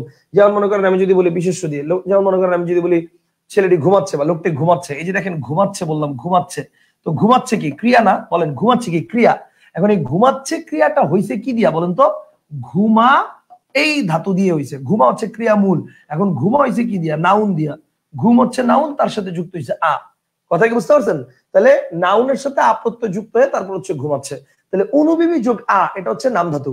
অনুবিবির সাথে যদি আ থাকে সেটা হচ্ছে কি, সেটা হচ্ছে নাম ধাতু। অনুবিবির সাথে যদি আ থাকে সেটা হচ্ছে কি বলেন, সেটা হচ্ছে নাম ধাতু। হ্যালো আসসালামু আলাইকুম। ওয়ালাইকুম আসসালাম ভাই, আমি ক্লাস নিচ্ছি, আধা ঘন্টা পরে ফোন দেন। ওকে, তাহলে আশা করি জিনিসটা বুঝতে পারছেন। জি ভাইয়া, clear clear clear clear clear clear clear clear clear. Okay fine. আচ্ছা, একজন বলছে ভাইয়া যৌগিক ক্রিয়াটা কি ভূত অস্বাভাবিক ক্রিয়ার সাথে মিলে যায়? যৌগিক ক্রিয়াটা কি ভূত অস্বাভাবিক ক্রিয়ার সাথে মিলে যায় কিনা? অস্বাভাবিক ক্রিয়ার সাথে মিলে যায় কিনা? গান শুনতে শুনতে সে ঘুমিয়ে পড়েছে, শুনতে শুনতেটা হচ্ছে অস্বাভাবিক ক্রিয়া, ঘুমিয়ে পড়েছে স্বাভাবিক ক্রিয়া। হ্যাঁ, কিন্তু এখানে তো কথা আছে, ব্যাপারটা হচ্ছে আপনারা তো পেঁচটা লাগিয়ে দিচ্ছেন অন্য জায়গায়। আমি তো ভাই এখন যেটা শিখাচ্ছি সেটা শিখাচ্ছি হচ্ছে গঠনের ভিত্তিতে, যৌগিক ক্রিয়া যেটা গঠনের ভিত্তিতে, আর আপনি তো চলে গেছেন এটা স্বাভাবিক অস্বাভাবিকের ভিত্তিতে। আমার কথা বুঝেন নাই? এটাকে এই যে বাক্যটা, এই বাক্যটাকে তো গঠন অনুসারে যদি বলি, তাহলে গঠন অনুসারে আমি বলবো হচ্ছে এটা যৌগিক ক্রিয়া। আর যদি বলি যে ভাব প্রকাশের দিক থেকে সেটা হচ্ছে অস্বাভাবিক ক্রিয়া। আমার কথা কি বুঝতে পারছেন? যেমন যেমন দেখেন, ওই দিন আমাকে এক স্টুডেন্ট বলছে স্যার গোলাপ এটা কোন শব্দ, মানে গোলাপি এটা কোন শব্দ, গোলাপি। তাই আমি বললাম গোলাপি এটা সাধিত শব্দ। ওরা বলতেছে গোলাপি এটা কেন সাধিত শব্দ? ভাই এটা তো আমি ওই দিন ইয়ার মধ্যে পড়লাম, ফার্সির মধ্যে পড়লাম। তাই আমি বললাম হ্যাঁ ফার্সিও হবে। কয় তাহলে ভাই গোলাপি ফার্সিও বলতেছেন আবার সাধিত বলতেছেন। আমি বললাম ভাই রে, দৃষ্টিকোণ গুলো তো আলাদা আলাদা, কথা বুঝেন নাই? মনে করেন আমি যদি বলি যে গোলাপি এটা যদি বলি যে মৌলিক না সাধিত, দুইটার মধ্যে কোনটা? দুইটার মধ্যে হচ্ছে সাধিত। আর যদি বলি গোলাপি এটা কি মানে উৎসগত দিক থেকে কোনটা, মানে তৎসম তদ্ভব অর্ধ তৎসম দেশি বিদেশি, এগুলোর মধ্যে কোনটা? এগুলোর মধ্যে হচ্ছে ফার্সি মানে বিদেশি। কথা বুঝে নাই? তো এটা তো আসলে ডিপেন্ড করে যে আপনি কোন দৃষ্টিকোণ থেকে বলছেন। তো ওই যে আপনার মধ্যে প্যাচটা লাগছে হচ্ছে শুনতে শুনতে বুঝতে পারছি ওটার মধ্যে প্যাচ লাগছে। তো আশা করি জিনিসটা এখন ক্লিয়ার হয়েছেন, পুরোপুরি ক্লিয়ার হয়েছেন না? মুনতাসির আরাফাত বলছে ভাই নাম ক্রিয়াটা যদি আরেকবার সামারাইজ করতেন। নাম ক্রিয়াটা হচ্ছে সহজ জিনিস ভাই, অনুবিবির সাথে যদি আ থাকে, মানে আ প্রত্যয় যোগে যদি কোনো ক্রিয়া হয় সেটা হচ্ছে নাম ধাতুর ক্রিয়া। কথা বুঝতে পারছেন?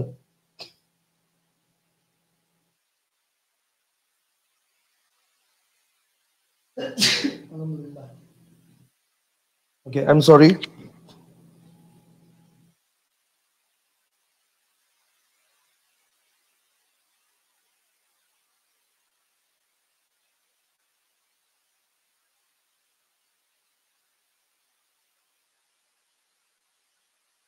ওকে, এই পর্যন্ত কি ক্লিয়ার সবাই? এই পর্যন্ত সবাই ক্লিয়ার? এই পর্যন্ত সবাই ক্লিয়ার? ভাইয়া তদ্ধিত কোন ধ্বনি পরিবর্তনের উদাহরণ? পরাগত সমীভবন, পরাগত সমীভবন না, একটা বইয়ে অন্যান্য দেওয়া আছে, একটা বইয়ে অন্যান্য দেওয়া আছে। তদ্ধিত যদি কোনো বইয়ে অন্যান্য দেওয়া থাকে তাহলে সেই বইয়ের রাইটারকে ফোন দেন, ফোন দিয়ে জিজ্ঞেস করেন যে তদ্ধিত কিভাবে অন্যান্য হলো। ঠিক আছে, তার কাছ থেকে আগে গাঁজাখুরি যুক্তিটা শুনেন, মানে ডেফিনেটলি একটা গাঁজাখুরি যুক্তি দিবে, বাট আগে শুনেন যে যুক্তিটা কি দেয়। ঠিক আছে, এটা 100% পরাগত সমীভবন। Okay fine.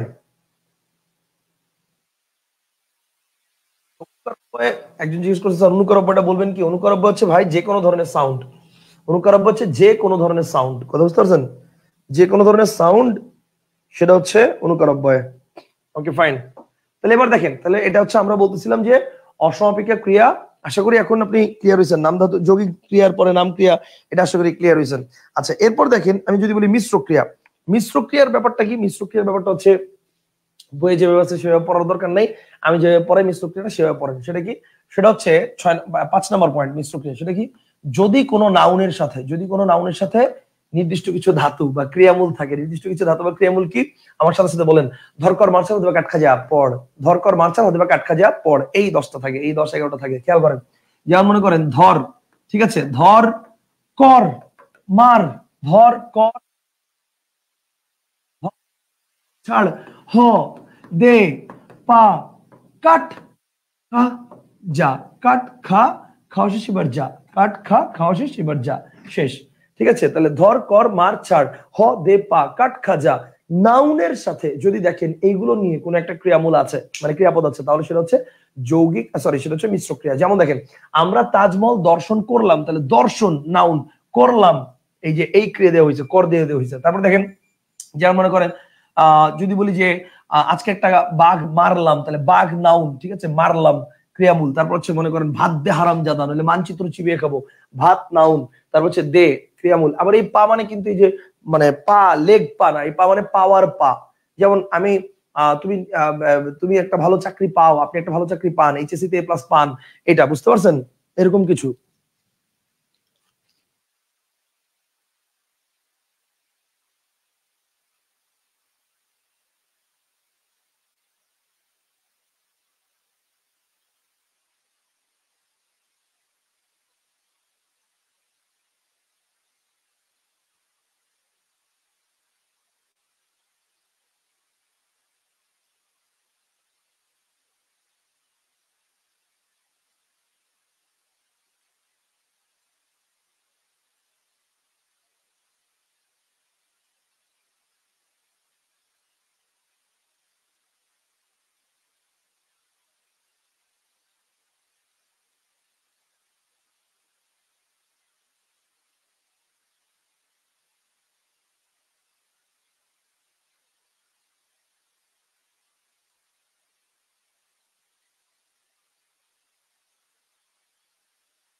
আমাকে একটু জানাতো সাউন্ডটা কি ক্লিয়ার কিনা।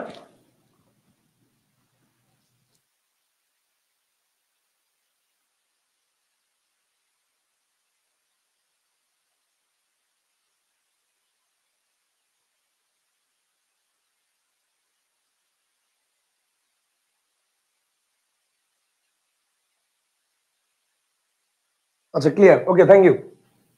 তাহলে ধর কর মার ছাড় হদে পা কাট খা যা, ধর কর মার ছাড় হদে পা কাট খা যা, এগুলো যদি থাকে তাহলে সেটা হচ্ছে কি, সেটা হচ্ছে যৌগিক বা সরি সেটা হচ্ছে মিশ্র ক্রিয়া, সেটা হচ্ছে মিশ্র ক্রিয়া। অবশ্যই এগুলো আমাদের আরো অনেক জায়গায় কাজে লাগবে, এগুলো এক জায়গায় কাজে লাগবে না। ধাতুর ক্ষেত্রে এগুলো কাজে লাগবে, বুঝতে পারছেন, ধাতুর ক্ষেত্রে এগুলো কাজে লাগবে, বুঝতে পারছেন। ওকে স্যার, আলহামদুলিল্লাহ সবকিছু ঠিকঠাক আছে, সবকিছু ক্লিয়ারলি শুনতে পাচ্ছি, ভেরি গুড, থ্যাংক ইউ। আমাদের ক্লাসের প্রায় শেষ পর্যায়ে আমরা চলে আসছি। আজকে কিন্তু একটা দীর্ঘ ক্লাস নিলাম, অনেক লম্বা। ওকে ঠিক আছে।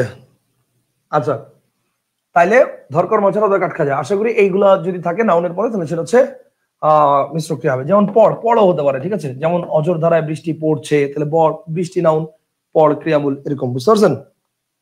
ওকে ফাইন, তাহলে ক্রিয়া নিয়ে আমাদের আলোচনা শেষ। তবে ক্রিয়া নিয়ে আলোচনা শেষ, তবে একটু জিনিস বাকি আছে, সেটা কি, সেটা হচ্ছে মাঝে মাঝে এরকম কোশ্চেন আসে যে বাক্যে উজ্জ থাকতে পারে কোন ক্রিয়াপদ। তো মনে রাখবেন বাক্যে উজ্জ থাকতে পারে, যদি বলি বাক্যে উজ্জ থাকতে পারে, যদি বলি বাক্যে উজ্জ থাকতে পারে কোন ক্রিয়াপদ, তো কারেক্ট আনসার হচ্ছে বাক্যে উজ্জ থাকতে পারে হচ্ছে হ এবং আচ ধাতু গঠিত ক্রিয়াপদ, হ এবং আচ ধাতু গঠিত ক্রিয়াপদ। যেমন কি, যেমন মনে করেন আপনাকে যদি বলি যে আপনি কোন দেশের নাগরিক, আপনি বলেন আমি বাংলাদেশের নাগরিক।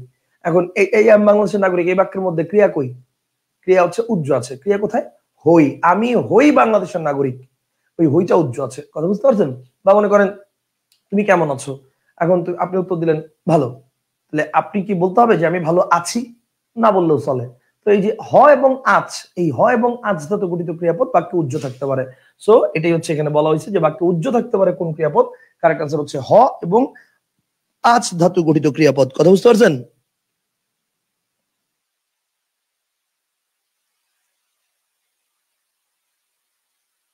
ওকে তাহলে আমাদের আমাদের আজকের আলোচনা শেষ। এবার যদি কারো অন্য কোনো টপিক নিয়ে কোনো কোশ্চেন থাকে তাহলে সেটা বলতে পারেন। ওকে, কারো যদি এনি কাইন্ড অফ কোশ্চেন থাকে, ওকে, এনি কাইন্ড অফ কোশ্চেন থাকে, কারো যদি কোনো কোশ্চেন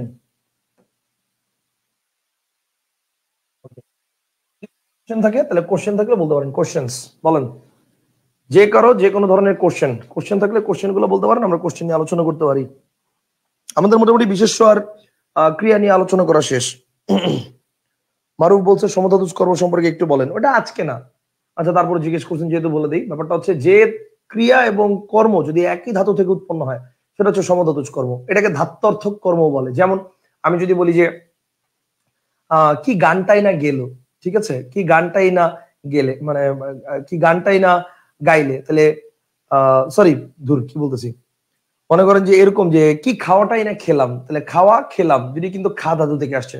যেমন মনে করেন যে বাংলাদেশ কি জেতাটাই না জিতলো, অস্ট্রেলিয়া কি হারাটাই, সরি ব্রাজিল কি হারাটাই না হারলো, আর্জেন্টিনা কি জেতাটাই না জিতলো, ঠিক আছে, এরকম যা কিছু আছে। মনে করেন যে কর্ম এবং ক্রিয়া যদি একই ধাতু থেকে উৎপন্ন হবে, সেটা হচ্ছে কি, সেটা হচ্ছে ধত্তার্থক কর্ম বা সমধাতুজ কর্ম। কথা বুঝতে পারছেন? যেমন মনে করেন যে মেয়েটা কি হাসিটাই না হাসলো, ঠিক আছে, এরকম মনে করেন যে তুমি কি গানটাই না গাইলে, ঠিক আছে, এমন সুখের মরণ কে মরতে পারে, তাহলে মরণ মোরা, এরকম মানে ক্রিয়া এবং কর্ম একই ধাতু থেকে উৎপন্ন হবে। কথা বুঝতে পারছেন? স্যার এমসিকিউ দাগানোর ক্ষেত্রে কি মাথায় নিয়ে দাগাবো? এত রুলস তো মনে নাও আসতে পারে স্যার। ওকে মিরাজুল ভাই, আসলে সবকিছু আসলে ডিপেন্ড করে আপনার প্র্যাকটিসের উপর। আপনি যখন প্র্যাকটিস করবেন প্রথম প্রথম ভুল হবে, তারপর আস্তে আস্তে ঠিক হবে, এটাই স্বাভাবিক। আবার ভুল হতে হতে অনেক সময় হয় কি, কিছু কিছু জিনিস না আমাদের অটোমেটিক নখের আগে চলে আসে। যেমন এই যে মনে করেন আপনাকে কেউ বললো যে পরস্পর বানানটা কি হবে, এখন পরস্পর বানানটা কিন্তু আপনি লিখতে গেলে অটোমেটিক এটা মনে করেন মূর্ধন্য ষ চলে আসে। এটা কিন্তু কোনো রুলস এর কারণে এরকম মনে হয় না যে আমার এখানে হ্যাঁ র আছে, র এর পরে মূর্ধন্য ষ বসবে, এরকম কিন্তু কোনো রুলস এর কারণে আপনার কাছে এরকম মানে চিন্তা করেন না, ঠিক আছে। এখন পরস্পর বানানটা কিন্তু সরি পরস্পর বানান পরস্পর বানানটা হচ্ছে এই যে লিখতে গেলে দেখেন মূর্ধন্য ষ, এটা আমার রুলস অনুসারে হওয়ার কথা যে র এর পরে মূর্ধন্য ষ বসে, যেটা বলতে গিয়ে আমি বলতে গেছিলাম যে র এর পরে মূর্ধন্য ষ বসে, এটা হচ্ছে হওয়ার কথা। কিন্তু ব্যাপারটা হচ্ছে পরস্পর আপনি লিখতে যাবেন, দেখবেন অটোমেটিক লিখতে গেলে পরস্পর বানানটা আপনার কলম দিয়ে এটাই বেরোবে, এটাই বেরোবে। কেন বেরোবে? কারণ ব্যাপারটা হচ্ছে লেখার প্র্যাকটিস। কিছু কিছু জিনিস না অটোমেটিক প্র্যাকটিস করার কারণে ওইটাই চলে আসে। যেমন চাঁদ বানান, এখন চাঁদ বানান আপনারা ভাই না বললেও এটা বলার কিছু নেই, আপনার লিখতে লিখতে প্র্যাকটিস হয়ে গেছে যে উপরে একটা চন্দ্রবিন্দু বসবে। কথা বুঝতে পারছেন? তো ব্যাপারটা হচ্ছে অনেক রুলস, এটা সত্য, কিন্তু রুলস প্র্যাকটিস করতে করতে জিনিসগুলো মাথায় চলে আসবে, এটাই স্বাভাবিক। এখন আপনি যদি রুলস দেখে প্র্যাকটিস না করেন তাহলে তো আসবে না কখনো। কথা বুঝতে পারছেন? স্যার বর্ণ আর অক্ষর কি একই নাকি আলাদা, নাকি কোনো পার্থক্য আছে? আর বর্ণ আর অক্ষর পুরাই আলাদা। বর্ণ হচ্ছে লেখা, আর অক্ষর হচ্ছে মনে করেন উচ্চারণ, মানে মনে করেন উচ্চারণের একক, এটা হচ্ছে এক অক্ষর। উচ্চারণের এটা কি এক নাকি? কি বলছেন ভাইয়া? অলাবু থেকে লাউ যদি বর্ণলোপ হয় তাহলে পুরোহিত থেকে পুরুত কেন বিষমী ভবন হবে? হ্যাঁ গুড কোশ্চেন। অলাবু থেকে লাউ বর্ণলোপ, কারণ এটার ক্ষেত্রে বর্ণলোপ ওটা একটা বেস্ট উত্তর, কিন্তু পুরোহিত থেকে পুরুত এটার কোনো বেস্ট উত্তর নাই। আমার কথা বুঝতে পারছেন? কারণ পুরোহিত থেকে পুরুত এখানে কিন্তু লোপও পাইছে, আবার এখানে পরিবর্তন হয়েছে, এই কারণে এইখানে বেস্ট উত্তর নাই। তো এই কারণে বলছিলাম বেস্ট উত্তর না থাকলে তখন কি হবে, তখন প্রথম ধাপ অনুসারে নামকরণ করতে হবে। চমৎকার কোশ্চেন করছেন, ভেরি গুড। ওকে, যারা দেশের জন্য প্রাণ দিয়েছে তাদের ঋণ আমরা কখনো শোধ করতে পারবো না। এখানে ঋণ কি এটা একটু বুঝাই দেন। তাদের ঋণ আমরা কোনোদিন শোধ করতে পারবো না, এখানে ঋণ কি মানে, মানে ঋণ কি, তাদের জীবনটা যে দিছে এটাই তো ঋণ, মানে আমরা তাদের কাছে ঋণী, তাই না? ব্যাপারটা হচ্ছে এরকম। স্যার মালদ্বীপে কেন দীর্ঘিকার হলো? মালদ্বীপে কেন দীর্ঘিকার হলো? আসলে ভাই মালদ্বীপে দীর্ঘিকার হয়েছে কারণ হচ্ছে মূল শব্দটা ছিল দ্বীপ, আর হচ্ছে এই দ্বীপের লোকজন হচ্ছে মনে করেন যে মালে ভাষায় কথা বলে, তো এটা ভাষার নামটার সাথে দেশের নামটা মিল রাখা হয়েছে, তো এই কারণে হচ্ছে মনে করেন মালদ্বীপ। তো দেশের নামটা আর পরিবর্তন করা হয় নাই। কথা বুঝতে পারছেন? কারণ যেহেতু মূল শব্দটা হচ্ছে দ্বীপ, এই কারণে পরিবর্তন হয় নাই। এরকম কিন্তু এই যে চীন, শ্রীলঙ্কা, মালদ্বীপ তিনটা দেশ কিন্তু ব্যতিক্রম, এটা তো আমি আগেও বলছি। বর্ণ হচ্ছে লেটার, অক্ষর হচ্ছে সিলেবাল, রাইট। আগামীকাল কি এক্সামের সলভ ক্লাস আছে? উত্তর হচ্ছে না। এক্সামের সলভ ক্লাস কেন নিব? এক্সামের সলভ তো আপনাদেরকে সাথে সাথেই দিয়ে দিছি। এক্সামের উপরে যদি আমি প্রত্যেকটা এক্সামের উপরে যদি আমি সলভ ক্লাস নিতে যাই তাহলে তো পাগল হয়ে যাব।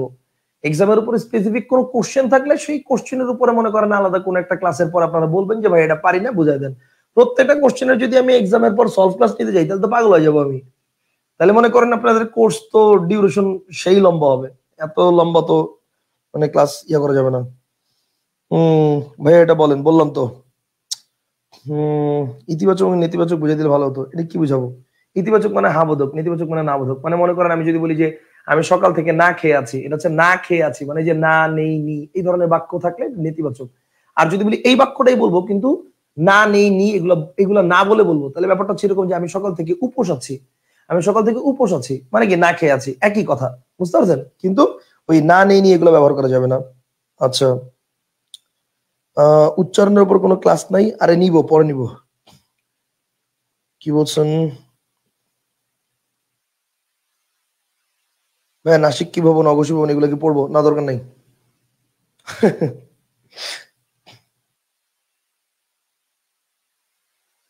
গত বছর চট্টগ্রামে কোশ্চেন আসছিল নাসিক কি ভবন থেকে।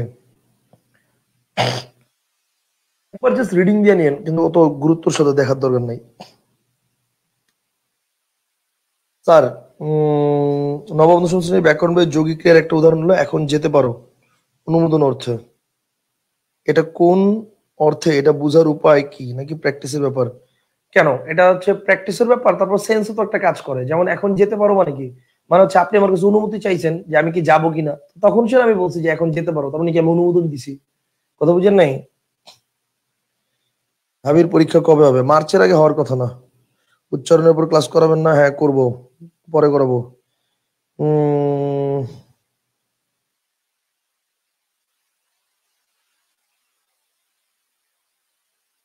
ভাইয়া, মাথায় শব্দের সন্ধি বিচ্ছেদ কি হবে? মাথায় হচ্ছে মাথা যোগ এ, মাথা যোগ এ এটা হচ্ছে মাথায়, মাথা যোগ এ এটা হচ্ছে মাথায়। কথা বুঝতে পারছেন? মাথা যোগ এ এটা হচ্ছে মাথায়।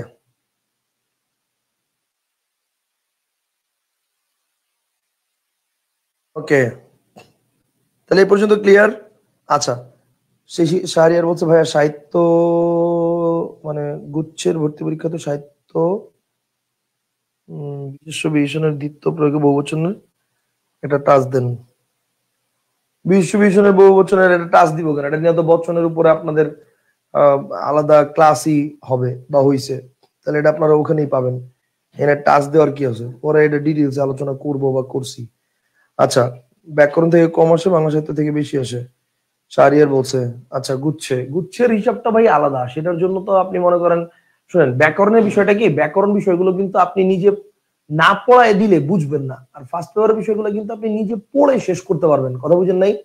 মনে করেন রেইনকোট গল্প বা বিভিন্ন ধরনের যে উপন্যাস মানে নাটক উপন্যাস গল্প কবিতাগুলো আছে, হ্যাঁ দুই একটা জিনিস আমার বুঝাই দিতে হবে, বাট ম্যাক্সিমাম জিনিস কিন্তু আপনি নিজে পড়ে বুঝতে পারবেন। ঠিক আছে? কিন্তু ব্যাকরণের জিনিসগুলো আমি না বুঝাই দিলে আপনি ধরতে পারবেন না। এই জন্য ব্যাকরণ জিনিসটা হচ্ছে আমরা ধরে ধরে ক্লাস করব, আর ফার্স্ট ইয়ারের জিনিসগুলোর উপর যতটুকু সম্ভব ততটুকু করবো। বুঝতে পারছেন? যারা অ্যাডমিশন স্টুডেন্ট আছেন তারা। ওকে ফাইন, তাহলে ভাই আজকের মধ্যে এখানে ইতি। ভাইয়া বিশেষ বিশেষণের দ্বিত্ব প্রয়োগে বহুবচনের টাচ দেন না? এটা টাচ দিব কেন? এটাতে আমি বচনের ক্লাসে আলোচনা করছি অ্যাডমিশন স্টুডেন্ট যারা আছেন তাদের জন্য, সো ওইখানেই আলোচনা আছে।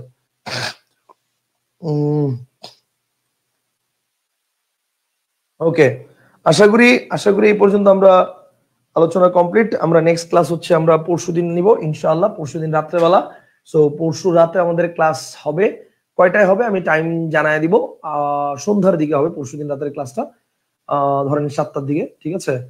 সো আমরা 7টার পরে ক্লাস কন্টিনিউ করব, এবং কন্টিনিউ করে পদ প্রকরণের বাকি অংশটা দেখব।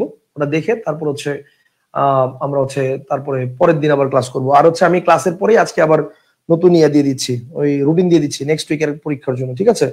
আপনারা কিন্তু পরীক্ষায় আমি কিন্তু দেখতেছি যে কে কেমন করতেছেন বা না করতেছেন।